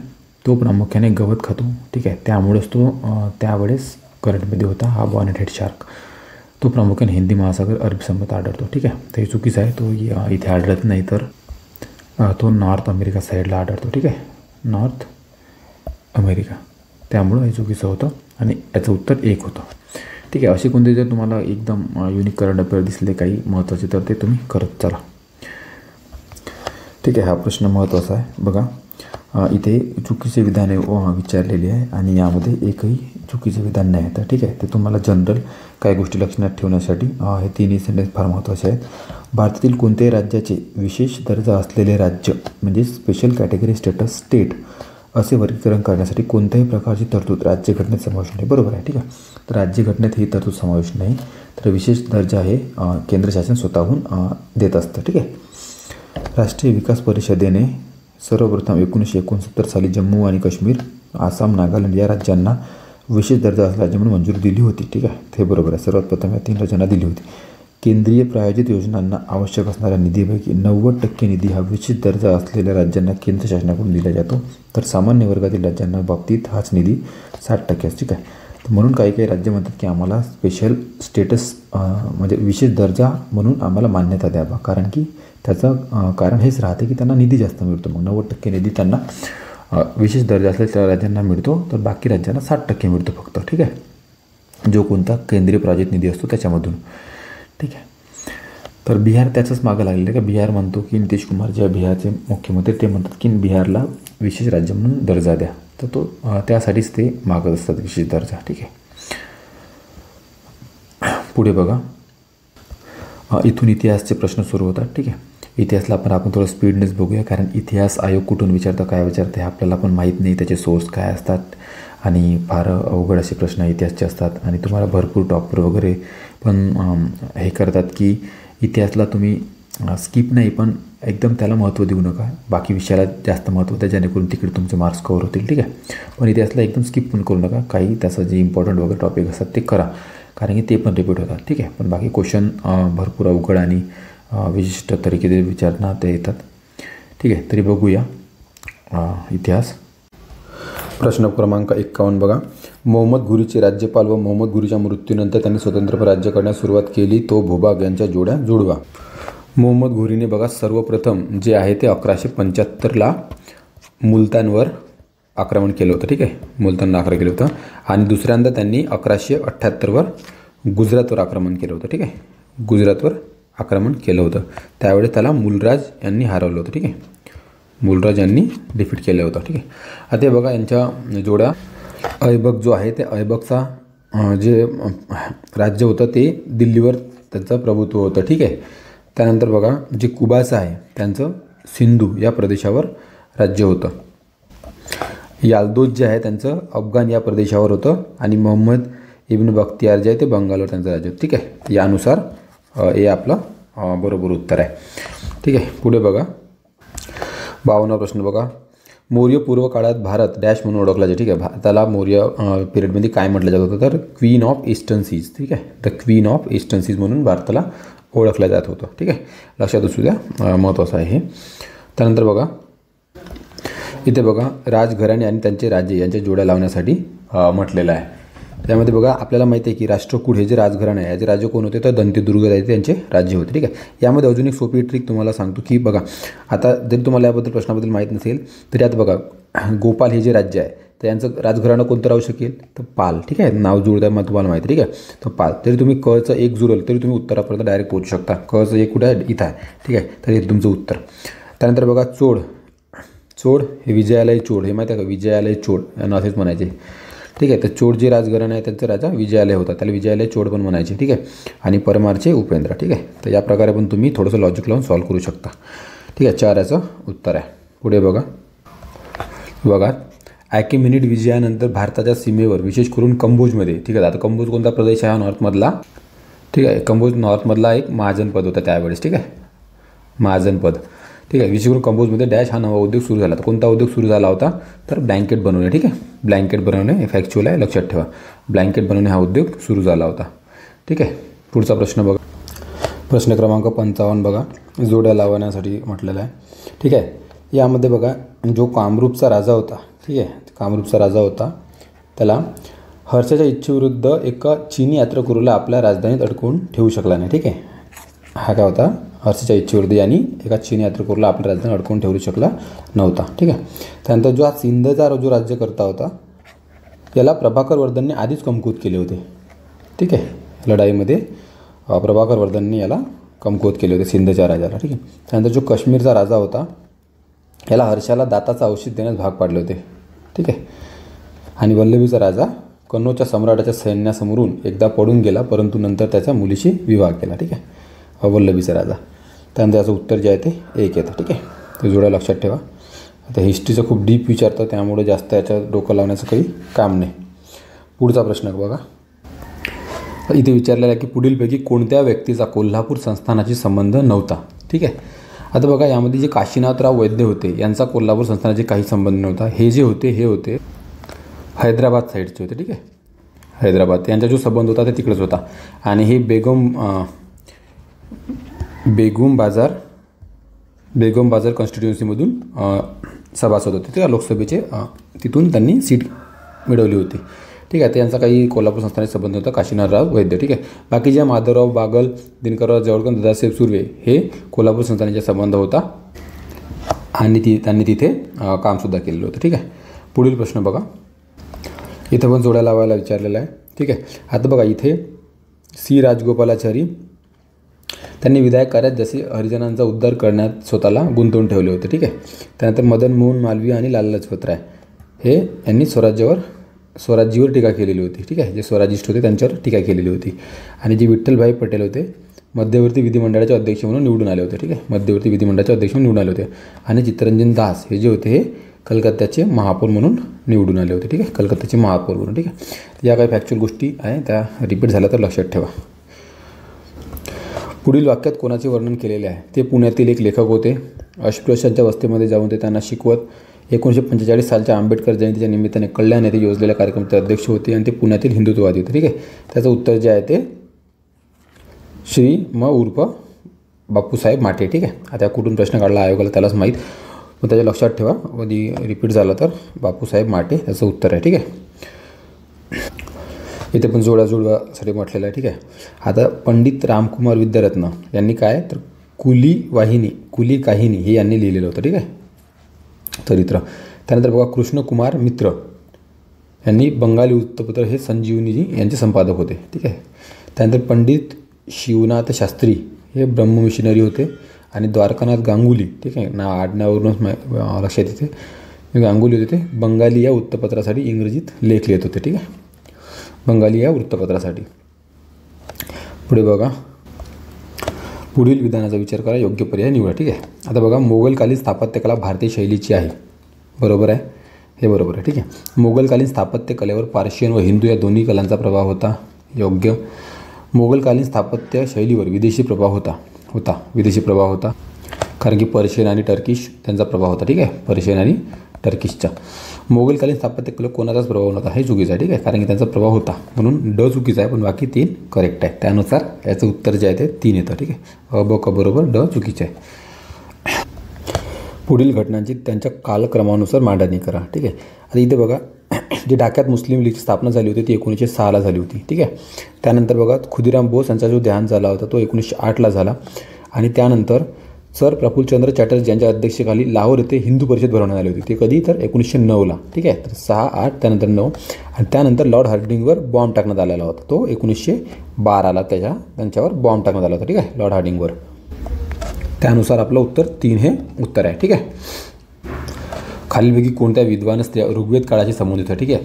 तर यावरीलपैकी सर्वच ऋग्वेद काळाशी संबंधित होत्या. विश्ववारा, अपाला, लोपमुद्रा आणि घोषा. ठीक आहे. त्याचं उत्तर वरीलपैकी सर्व लक्षात ठेवा. ठीक आहे. सगळ्या ऋग्वेद काळांचा संबंध होता, त्या काळातल्या ह्या स्त्रिया होत्या. पुढीलपैकी कोणत्या प्रकाराने भारताचे भांडवल व संपत्ती ब्रिटनला नेली जात असेल? ठीक आहे. बघा भारतात काम करीत असलेल्या ब्रिटिश नागरी आणि लष्करी अधिकाऱ्यांचे पगार व निवृत्ती वेतन त्याद्वारे भारतातली संपत्ती बाहेर जात होती. बरोबर आहे. भारतातील ब्रिटिश भांडवलदारांना जो नफा होत होता तो पण बाहेर जात होता. ब्रिटनमध्ये हिंदी सरकारचा झालेला खर्च, बरोबर आहे, तो पण भारताची तिजोरीतून झाला होता. हिंदी सरकारने घेतलेल्या कर्जावरील व्याज, ठीक आहे, आपण जे कर्जावरील व्याज घेतो त्यांचं ते पण त्यांनाच जात होतं. ठीक आहे. तर या प्रकारे 4ही प्रकारे भारतातले जे भांडवल आहे ते संपत्ती ब्रिटनला नेली जात होते. ठीक आहे. त्याचं उत्तर जे आहे ते 3 याचं उत्तर आहे वरीलपैकी सर्व. पुढे बघा पुढीलपैकी विजोड व्यक्ती ओळखा म्हटलेला आहे. ठीक आहे. तर बघा यापैकी जे गंगाधरराव देशपांडे, भास्कर विष्णू काळे आणि पुंडलिक कातकडे हे जे आहेत हे तीनही खादी मुवमेंटशी जोडल्या गेलेले होते. ठीक आहे. त्यांचा सगळ्यांचा सहभाग खादी मुवमेंट जे होते त्यावेळेस त्यांच्यामध्ये खादी मुवमेंटमध्ये यांचा सहभाग होता. ठीक आहे. शंकरराव देव यांचा सहभाग नव्हता, त्यामुळे हे विजोड व्यक्ती आहे. ठीक आहे. शंकरराव देव हे जे आहे ते सत्कार उत्तेजक सभा याचे फाउंडर होते. ठीक आहे. त्यामुळे याचं उत्तर जे आहे ते शंकरराव देव याचं उत्तर आहे. हा बघा UPSCचा खूप आवडता प्रश्न आहे. ठीक आहे. राज्यसेवेमध्ये पण खूपदा विचारण्यात आलेला आहे. डॅशच्या सेनापतीने गंगेपर्यंतचा प्रदेश जिंकून घेतला व त्याचा आरमार प्रमुख खानने समुद्रापलीकडे परदेशावर जसे सिलोन, निकोबार बेट आणि मलया द्वीपकल्पाच्या काही भागावर आधिपत्य मिळवले होते. ठीक आहे. आता यांनी काय ह्या सेनापतींनी गंगेपर्यंतचा प्रदेश पुन्हा जिंकून घेतला होता म्हणून तो स्वतःला काय गंगाई चोंडा कोल्हापुरम स्वतःला त्यांनी उपाधी धारण केलेली होती. ठीक आहे. त्यांचं नाव होतं राजेंद्र चोळवन. ठीक आहे. तर राजेंद्र चोळवन हे खूप शक्तिशाली सेनापती होते. त्यांनी गंगेपतीचा प्रदेश जिंकला होता म्हणून त्यांनी स्वतःला उपाधी धारण केली होती गंगाई चोंडापुरम. ठीक आहे. तर लई लक्षात ठेवा, ते विचारतात की ही उपाधी धारण करणारा कोण होतं, तर राजेंद्र चोळवन. ठीक आहे. पुढे बघा प्रश्न क्रमांक 66 बघा, यामध्ये जोड्या लावायला विचारलेला आहे. ठीक आहे. एका याच्यामध्ये तिकडे सूर्यकुल उत्पत्ती म्हणजे सूर्याची ओरिजिन कशी झाली त्याबद्दल आणि त्यांचा शोध कोणाला लावला, ठीक आहे. त्याचे इन्व्हेंटर कोण, त्या थेरीचे इन्व्हेंटर कोण ते सांगितलेलं आहे, ठीक आहे. आता बघा सर्वात पहिली जी आहे ते नेब्युलर हायपोथेसिस थेरी, ठीक आहे. तर नेब्युलर हायपोथेसिस थेरी काय म्हणते की सोलर सिस्टममध्ये डस्ट आणि गॅस पार्टिकल आहे, ठीक आहे. आपला जो पूर्ण सोलर सिस्टम आहे हा सन आहे आणि सनच्या भोवताल जो कोणता आपला सोलर सिस्टम आहे त्यामध्ये गॅस आणि डस्ट पार्टिकल आहे जे सनला अराउंड म्हणजे सनला रिव्हॉल्युशन करत राहतात, ठीक आहे. सनच्या भोवताल ते ऑर्बिटमध्ये घुमत राहतात डस्ट आणि गॅस पार्टिकल असे ते म्हणतात. नेब्युलर हायपोथेसिस थेरी ती कोणी दिली होती तर ती दिली लॅपलासने, ठीक आहे. लॅपलास, ठीक आहे. तर 1/4 तुम्हाला 1/4 जरी आलं तरी तुमचं डायरेक्ट उत्तर निघतं, ठीक आहे, एका याच्यावरून एका थेरीवरून. त्यानंतर बघा त्यानंतर नेक्स्ट जी मिटिओराइट हायपोथेसिस थेरी आहे ते दिली होती लॉकियरने, ठीक आहे. तर मिटिओर हायपोथेसिस थेरी काय म्हणते की जे तुमचं मिटिओराइट आपल्याला माहिती आहे उल्कापिंड जे उल्का पडत असतात पृथ्वीवर वगैरे किंवा कोणत्या पण प्लॅनेटवर, तर त्याची थेरी सांगितली आहे की त्याचे कंडेन्सेशन कशा प्रकारे होते, ठीक आहे. जेव्हा उल्का आपल्या याच्यावर पडतात तेव्हा त्याचं कंडेन्सेशन कशा त्याबद्दल ते मिटिओराइट हायपोथेसिस थेरीमध्ये सांगितलेलं आहे, ठीक आहे. त्यानंतर प्लॅनेटेसिमल हायपोथेसिस थेरी जी दिली आहे ते मॉल्टननं दिली होती आणि टायडल हायपोथेसिस थेरी, ठीक आहे. जे टाईड्स वगैरे ज्या काय भरती आणि उल्का हे काय म्हणते भरती आवटी वगैरे त्याबद्दलची थेरी जी जेम्स जीसने दिली होती, ठीक आहे. ते लक्षात ठेवा थेरी. पुढचा प्रश्न क्रमांक 67 बघा. यामध्ये काय म्हणते की what are the evidences in favour of the continental drift theory, ठीक आहे. कंटिनेंटल ड्रिफ्ट थेरीच्या फेवरमध्ये कोणकोणते एव्हिडन्सेस आहे म्हणते ते सिलेक्ट करा, ठीक आहे. आता बघा जिक्सॉ फिट आणि फॉसिल इन डिफरंट एरियाज त्याबद्दल कंटिनेंटल ड्रिफ्ट थेरी ही एक्सप्लेन केली गेली आहे. म्हणजे हे असे आपल्याला एव्हिडन्स भेटले की त्यामुळे आपण सांगू शकतो की कंटिनेंटल ड्रिफ्ट थेरी एक्झिस्ट होती बा, ठीक आहे. आता बघा कंटिनेंटल ड्रिफ्ट थेरी जी आहे कोणी दिली होती तर ते 1912 अल्फ्रेड वेगनार, ठीक आहे. हे विचारला की कंटिनेंटल ड्रिफ्ट थेरी कोणी दिली तर हे लक्षात ठेवा अल्फ्रेड वेगनारने कंटिनेंटल ड्रिफ्ट थेरीबद्दल सांगितलं आहे, ठीक आहे. त्याच्यामध्ये काय म्हणतं ह्याच्यामध्ये जो ट्रान्स करंट फॉल्ट आणि कन्व्हेन्शनल मेंटल याचा काही संबंध नाही, ठीक आहे, कंटिनेंटल ड्रिफ्ट थेरीशी, ठीक आहे. पुढे बघा प्रश्न क्रमांक 68 बघा, ठीक आहे. पृथ्वीचा अंतर्गामा हा निकेल आणि लोह यांच्यापासून बनलेला आहे, ठीक आहे. बरोबर आहे की आपण निफे म्हणतो, ठीक आहे. जो इनर कोर आहे तो निफेपासून बनलेला आहे, ठीक आहे. निकेल आणि ferrous. The earth crust is made up of silica aluminium and magnesium, ठीक आहे. सियाल आणि सायमा याला आपण सियाल म्हणजे सिलिका ॲल्युमिनियम आणि सायमा सिलिका आणि मॅग्नेशियम, ठीक आहे. जो अर्थ क्रस्ट बनला आहे सियाल आणि सायमापासून बनला आहे, ठीक आहे. तर दोन्ही याचं उत्तर बरोबर आहे. हे बघा या डायग्राममध्ये खूप छान दिलेलं आहे की जो आपला जो इनर कोर आहे, ठीक आहे, जो अर्थचा जो इनर कोर आहे तो निकेल आणि फेरसपासून बनलेला आहे. खूपदा विचारते की डिस्कंटिन्युटीज विचारतात, ठीक आहे. आता हे जे हा पूर्ण कोर आहे, ठीक आहे, कोर तर हा आउटर कोर आणि इनर कोर. तर आउटर कोर आणि इनर कोर यामधलं जो डिस्कंटिन्युटी आहे त्याचं नाव आहे लेहमन डिस्कंटिन्युटी, ठीक आहे. या जॉईंटला म्हणतात लेहमन डिस्कंटिन्युटी, ठीक आहे. त्यानंतर हा पूर्ण मॅन्टलचा भाग आहे, ठीक आहे. मॅन्टल तर हा अप्पर मॅन्टल लोअर मॅन्टल आणि आउटर कोर याच्यातली जी डिस्कंटिन्युटी याचं नाव आहे गुटेनबर्ग, ठीक आहे. Gutenberg discontinuity. त्यानंतर लोअर मॅन्टल आणि अप्पर मॅन्टल याच्यातली जी डिवायडेशन आहे त्याला म्हणतात रेपेटिव्ह डिस्कंटिन्युटी, ठीक आहे. रेपेटिव्ह डिस्कंटिन्युटी. त्यानंतर हा क्रस्टचा भाग आहे, ठीक आहे. तर हा जो लोअर क्रस्ट आणि अप्पर मॅन्टल याच्यामधल्यातली जी डिस्कंटिन्युटी आहे त्याचं नाव आहे, ठीक आहे, मोहोरोविक डिस्कंटिन्युटी. आणि सी आणि जो आपला अप्पर क्रस्टचा जो भाग आहे त्याच्यात डिस्कंटिन्युटीचं नाव आहे कॉन्रॅड डिस्कंटिन्युटी, ठीक आहे. त्याची एक शॉर्ट ट्रिक आहे डिस्कंटिन्युटी लक्षात ठेवायचं. कोमोरेगुले, ठीक आहे. कोमोरेगुले कॉन्रॅड मोहोरोविक रेपेटी गुटेनबर्ग आणि लेहमॅन डिस्कंटिन्युटी, ठीक आहे. तुम्ही वरून खाली या ट्रिकने लक्षात ठेवू शकता, ठीक आहे. सर्वात वरचा भाग कोणता तर क्रस्ट, हा क्रस्ट आहे, ठीक आहे, टोटल. त्यानंतर हा जो आहे तो मॅन्टल, ठीक आहे, अप्पर मॅन्टल लोअर मॅन्टल. त्यानंतर कोर, ठीक आहे, इनर कोर आउटर कोर, ठीक आहे. आता या भागात जो आहे कोर भागात याच्यात राहते निफे, ठीक आहे. हा जो मॅन्टलचा भाग आहे यामध्ये येते क्रस्टच्या भागामध्ये असते सियाल, ठीक आहे, सिलिकॉन ॲल्युमिनियम. आणि मॅन्टलच्या भागात असते सायमा, ठीक आहे.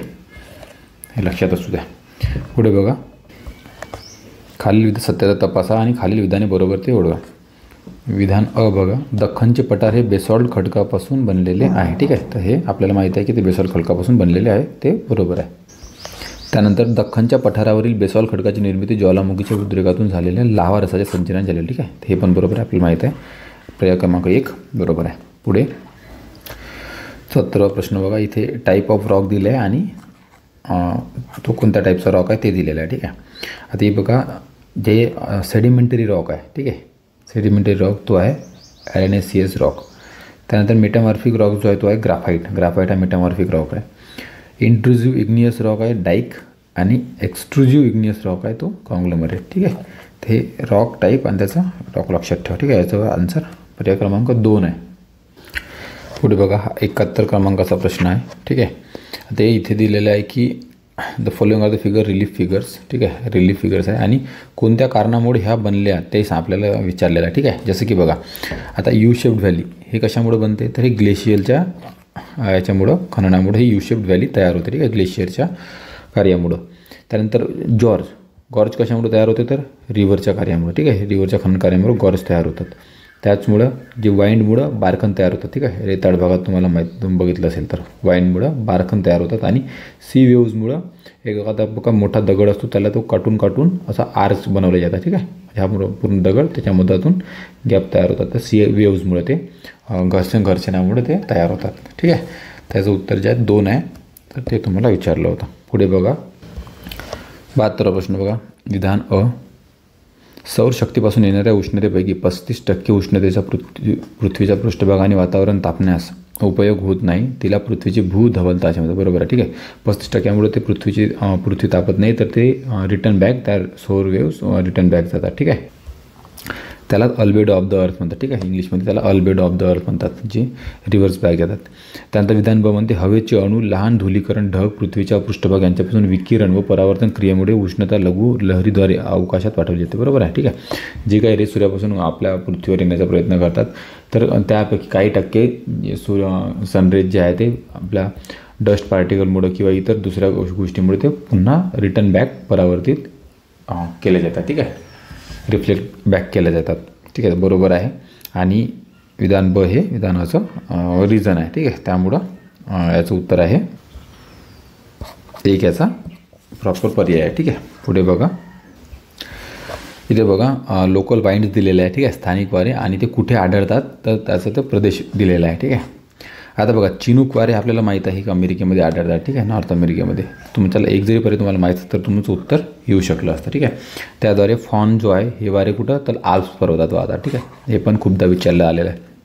त्यानंतर लू तर माहिती आहे आपल्याला की आपल्या इंडियामध्ये, ठीक आहे, नॉर्थ इंडियामध्ये जो गरम वारे वाहतात त्याला लू असं म्हटलं जातं. आणि मिस्त्रल जे आहे ते मेडिटेरियन सीवर south Europe to Mediterranean sea इथे जे वारे वाहतात त्याला मिस्त्रल असं म्हटलं जातं. ठीक आहे, पुढे बघा, हा बघा, हा पण सोपा प्रश्न होता. आता यामध्ये मृदेचे प्रकार आणि त्यामध्ये कोणते पिके लावले जातात त्याचं ते सांगितलेलं आहे. ठीक आहे, आता बघा, आपल्याला माहिती आहे की काळ्या मृदेमध्ये कापूस उगवला जातो. ठीक आहे, आता हे सगळ्यांना खूपदा विचारण्यात आलेले प्रश्न आणि हे आपल्याला माहीत आहे. तर एक जरी तुम्हाला माहीत असतं की बीचं 4 तर तुमचं डायरेक्ट तुम्ही उत्तरापर्यंत पोहोचू शकले असते. ठीक आहे, तर एवढे सोपे असतात. त्यानंतर बघा, जे पर्वतीय मृदा आहे त्यामध्ये काय पिकवलं जातं तर सफरचंद वगैरे. ठीक आहे, आपल्याला माहिती आहे. त्यात वाळवंटी मृदेमध्ये काय लागतं जिथं पाण्याची खूप कमतरता असते तर भरड धान्य. ठीक आहे, आणि जांभी मृदेमध्ये आपल्याला माहिती आहे सिंधुदुर्गचे कलिंगड तिकडं काजू वगैरे तिकडे येतात. ठीक आहे, त्याचं याचं उत्तर आहे 4. पुढे, ठीक आहे, हा पण सोपा प्रश्न होता. आपण भूगोलमध्ये हे बघितलेलं आहे की बघा, इथे जे गोंडवाना श्रेणीचे खडक आहे ते कुठे आढळतात तर यवतमाळ आणि गडचिरोलीमध्ये आढळतात. गडचिरोली गोंडवाना. ठीक आहे, त्यानंतर विंध्य श्रेणीचे जे खडक आहे ते चंद्रपूरमध्ये आढळतात. ठीक आहे, हे पण आपल्याला माहीत आहे. विंध्य म्हटलं की फक्त चंद्रपूर लक्षात ठेवायचं. ठीक आहे, आणि गोंडवाना म्हटलं की यवतमाळ आणि गडचिरोली. ठीक आहे, त्यावरून तुम्हाला उत्तर तुम्ही पोहोचू शकता डायरेक्ट 3 हे तुमचं उत्तर येतं. त्यानंतर बघा, धारवाड श्रेणीचे खडक हे जे आहे ते भंडारा आणि गोंदियामध्ये आहे. आणि आर्कियन ते आहे सावंतवाडी वेंगुर्ला सिंधुदुर्ग साईडला आर्कियन श्रेणीचे खडक. ठीक आहे, ते खडक लक्षात ठेवा, फार इम्पॉर्टंट आहे, खूपदा विचारतो. 76वा प्रश्न, हा प्रश्न कॅन्सल करण्यात आला. ठीक आहे, त्याच्यामध्ये बघा, महाराष्ट्राचे पहिले मातीचे धरण आहे ते कुठे आहे तर गंगापूर नाशिक. ठीक आहे, ते आपल्याला माहीत आहे, ते लक्षात ठेवा तुम्ही फक्त. ठीक आहे, इथे बघा, नदी आणि काठावरील शहरे दिलेली आहेत. ठीक आहे, आता बघा पांझरा नदीवर कोणतं शहर आहे, तर पांझरा नदीवर धुळे हे शहर पांझरा नदीवर वसलेलं आहे. ठीक आहे. त्यानंतर धाम नदीवर कोणतं आहे तर पवनार. तुम्हाला ते पवनार आश्रम जे आहे ते धाम नदीवर वर्धेमध्ये आहे. ठीक आहे. त्यानंतर प्रवरा नदीवर काय आहे तर संगमनेर हे शहर प्रवरा नदीवर आहे आणि तापी नदीवर भुसावळ आहे. ठीक आहे. महत्त्वाचं लक्षात ठेवा. 2. त्यानुसार याचं उत्तर तुम्ही बघितलं तर मला वाटतं 1 याचं उत्तर येईल. ठीक आहे. पुढचा प्रश्न बघा, 78वा प्रश्न बघा. विधान अ, पर्वतीय आणि डोंगराळ प्रदेशामध्ये हवाई वाहतूक हेच सर्वासाठी उपयोग. आता हेच सर्वासाठी म्हणजे एक्स्ट्रीम वर्ड दिलेला आहे. ठीक आहे. हेच सर्वासाठी म्हणजे बाकी दुसरं कोणतंच नाही जसं काही यांचं म्हणणं आहे. ठीक आहे. तरी चुकीचं आहे. इथं काही पर्वतीय डोंगरामध्ये प्रत्येकजण हवाई वाहतूक वापरत नाही. ठीक आहे. इथं रस्ते असतात डोंगराळ असले तरी. ठीक आहे. त्यामुळे हे चुकीचं आहे. पर्वतीय प्रदेशामध्ये रस्ते आणि रेल्वेमार्ग तयार करणे अतिशय कठीण आणि खर्चिक आहे. ही गोष्ट वाटल्यास खरी आहे. ठीक आहे. तिथे तर रस्ते तयार करणे आणि रेल्वेमार्ग तयार करणे हे खर्चिक आहे. ठीक आहे. त्यामुळं पर्वतीय भागामध्ये जास्त रेल्वे रूट वगैरे जास्त राहत नाही. ठीक आहे. तर याचं उत्तर हे 4चं उत्तर होतं. ठीक आहे. पुढे बघा, तर बघा विधान अ, निर्वनीकरणामुळे हवेतील कार्बन डायऑक्साईडचे प्रमाण वाढते. ठीक आहे. बरोबर आहे. जेवढं तुम्ही झाडे वगैरे लावाल तेवढं ऑक्सिजन वाढते आणि ते झाडाची कटाई वगैरे केली, निर्वनीकरण केलं तर ते कार्बन डायऑक्साईडचे प्रमाण वाढणारच आहे. वने जेव्हा प्रकाश संश्लेषण क्रियेद्वारे स्वतःचे अन्न तयार करतात तेव्हा मोठ्या प्रमाणात कार्बन डायऑक्साईडचा वापर होतो. ठीक आहे. अतिशय बरोबर आहे. आणि बक्का आर हे असं कारण आहे. ठीक आहे. रिझन आहे. त्यामुळं दोन्ही सत्य आहे आणि हे बिनचूक स्पष्टीकरण आहे. र हे अचं. पुढे बघा. ठीक आहे. आता हे नकाशाचं अवलोकन करून वाऱ्याचा योग्य पर्याय निवडायचा. ठीक आहे. आता हे जे वारे आहे कोणते वारे आहे तर हे वारे ईशान्य मान्सून वारे. ठीक आहे. ईशान्य वारे जे खालून जे वर जाणारे असतात ते असतात नैऋत्य मान्सून वारे. ठीक आहे. आता हे जे आहे ते ईशान्य मान्सून वारे आहेत. हा प्रश्न बघा. याच्यामध्ये 1970 पर्यंत आपल्या पृथ्वीचे 100 वर्षात 1 डिग्री सेल्सिअस तापमान वाढत होते. ठीक आहे. हे बरोबर आहे. गेल्या 20 वर्षात आपल्या पृथ्वीचे दर 100 वर्षात 10 डिग्रीने तापमान वाढत आहे. हे चुकीचं आहे. जर 10 डिग्रीनं जर 100 वर्षात तापमान वाढन तर पृथ्वी पेटेल का राहील. ठीक आहे. जिवंत राहणार नाही या पृथ्वीवर. जगाच्या निरनिराळ्या भागातील बहुतेक हिमनद्या मागे सरकत आहे. ठीक आहे. हे बरोबर आहे. एल निनोची वारंवारता व परिणामाची तीव्रता वाढत आहे. तर हे पण बरोबर आहे. त्यामुळे याचं उत्तर 4 हा पर्याय बरोबर आहे. हा बघा, हा फार सोपा प्रश्न होता. ठीक आहे. यामध्ये जोड्या लावायच्या होत्या. कचरा डेपो म्हणजे कचरा जाळणे, बुलडोझर सहाय्याने दाबणे, भस्म करणे, नावातच आहे कचरा जाळणे, ढवळणे, जमिनीवर कचरा पसरवणे, पॅरालिसिस, ऑक्सिजन विरहित ज्वलन करणे. ठीक आहे. याचं उत्तर येते 2.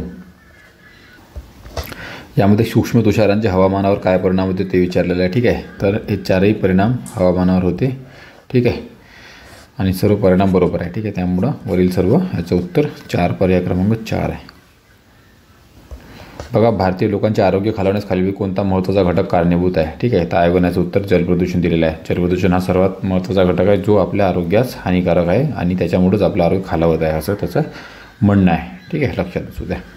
त्यानंतर बघा, 1982ला रिओ डी जेनेरिओला आयोजित ते परिषदेतील जैवविविधतेसंबंधी करार खालील कोणत्या तारखी अंमलात आला. ठीक आहे. कोणत्या तारखेत अंमलात आला याचं उत्तर आहे 29 डिसेंबर 1993. ठीक आहे. 29 डिसेंबर 1993 रोजी हा करार अंमलात आला. ठीक आहे. आता हा प्रश्न नोबलवर करंट अफेअर्सच्या रिलेशनची नोबलवर अवॉर्डवर हा करार. ठीक आहे. तर तुम्ही ती इकॉनॉमी वगैरेमध्ये नोबल मिळालेले असते त्या वार्षिक वर्षात ते करून ठेवत चला. ठीक आहे. त्याचं उत्तर 3 हे होतं. ठीक आहे. त्यानंतर 87 बघा. हा प्रश्न आयोगाने कॅन्सल केलेला आहे. ठीक आहे. तर हे जी दारिद्र्याची संकल्पना वगैरे दिली आहे, जागतिक बँकेने दारिद्र्यामध्ये काय सांगितलं आहे, गौरव दत्त यांनी काही लिमिट आखून दिलेली आहे, लाकडावाला समितीने काय आणि दांडेकर आणि रथ समितीने काय, तर त्याचा तुम्ही अभ्यास करा. हे फार महत्त्वाचं आहे. ठीक आहे. दारिद्र्याच्या दृष्टीने यावर हमेशा एक प्रश्न येत असतो. या व्हॅल्यूजमध्ये कुठेतरी हेराफेरी झाली त्यामुळे हा आयोगाने प्रश्न कॅन्सल केलेला आहे. घाऊक किंमत निर्देशांकामध्ये म्हणजे WP आहे. ठीक आहे. पुढील वेळी कोणत्या वस्तूंच्या किमतीचा विचार केला जातो. ठीक आहे. तर प्राथमिक, इंधन आणि उत्पादित वस्तू तिन्ही वस्तूचा विचार केला जातो म्हणून याचं उत्तर 4 हे आहे. PD ओझा समितीने दारिद्र्य रेषेच्या मापनासाठी पूर्वी कोणता निकष विचारात घेतला होता. ठीक आहे. PD ओझाने कोणता निकष विचारात घेतला होता तर प्रति व्यक्ती प्रति महिना उपभोग खर्च. ठीक आहे. प्रति व्यक्ती प्रति महिना उपभोग खर्च. ठीक आहे. हे महत्त्वाचं आहे. ठीक आहे. सर्वसमावेशक वृद्धी प्रक्रियेमध्ये शासनाच्या योगदानाचे निर्देशक पुढीलपैकी कोणते आहे. ठीक आहे. तो कोणते आहे. महसूल स्थूल देशांतर्गत उत्पादन प्रमाण आणि सार्वजनिक गुंतवणूक स्थूल देशांतर्गत उत्पादन प्रमाण दोन्ही आहे. ठीक आहे. दोन्ही त्याचं उत्तर आहे. योजना काळातील 1951 ते 2011 या कालखंडाच्या संदर्भात पुढील विधान विचारात घ्या. देशाच्या अन्नधान्य उत्पादनात 4 पट वाढ झाली. भारतीय उद्योगांचे विविधीकरण झाले. ठीक आहे, हे बरोबर आहे. आयात पर्यायीकरण, निर्यात विविधीकरण आणि विज्ञान तंत्रज्ञान विद्येचा प्रसार झाला. ठीक आहे, जनरल स्टेटमेंट आहे दोन्ही, ते बरोबर आहे. दरिद्र व बेकारीचे प्रमाण कमी करण्यात यश आले. ठीक आहे, कमी झालेलं नाही, ते उलट वाढत आहे. उत्पन्न व संपत्तीचे विकेंद्रीकरण करणे आणि आर्थिक सत्तेचे केंद्रीकरण कमी करण्यात यश आलं. ठीक आहे, ते त्याच्यात पण आपल्याला यश प्राप्त तेवढं झालेलं नाही आहे. ठीक आहे, सत्य विचारलं आहे तर अ आणि ब हे 2 विधान सत्य आहे.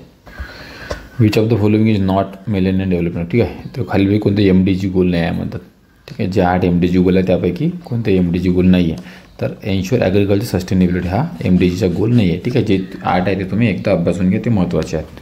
आपण मागच्या पेपरमध्ये पण एकदा सांगितलेलं आहे. लिंग असमानता निर्देशांकामध्ये पुढे कोणत्या घटकांचा समावेश होतो. ठीक आहे, हे एकदा तुम्ही अभ्यासून घ्या. आयोगाने हा प्रश्न कॅन्सल केलेला आहे. ठीक आहे, हे बघा, जेंडर इनइक्वालिटीचे 3 डायमेन्शन आहे. रिप्रोडक्टिव्ह हेल्थ, एम्पॉवरमेंट आणि लेबर मार्केट. ठीक आहे, रिप्रोडक्टिव्ह हेल्थ, एम्पॉवरमेंट आणि लेबर मार्केट. त्यानंतर 5 इंडिकेटर आहे. Maternity mortality, adolescent fertility, parliamentary representation आणि एज्युकेशनल अटेनमेंट. त्यानंतर लेबर फोर्स पार्टिसिपेशन. ठीक आहे, तर हे डायमेन्शन 3 महत्त्वाचे आहे. रिप्रोडक्टिव्ह हेल्थ, एम्पॉवरमेंट आणि लेबर मार्केट. ठीक आहे, तर याचं उत्तर तिन्ही याचं उत्तर आहे, पण ऑप्शन चुकीचे दिलेले आहे. ठीक आहे, ऑप्शनमध्ये ABC दिलेलं नाही, म्हणून हा प्रश्न कॅन्सल करण्यात आला. लक्षात घ्या.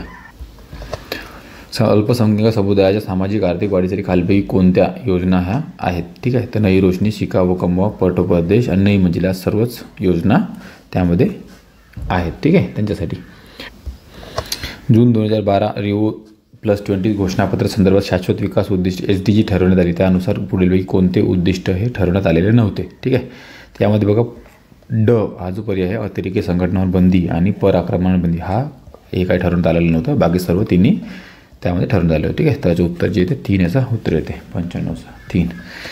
त्यानंतर बघा 96 हा प्रश्न. बघा, हा प्रश्न तुम्ही लॉजिकनं पण सोडवू शकले असते. ठीक आहे, इथे बघा शहर दिले आणि त्याची लोकसंख्या दिलेली आहे. ठीक आहे, यामध्ये बृहन्मुंबई याची लोकसंख्या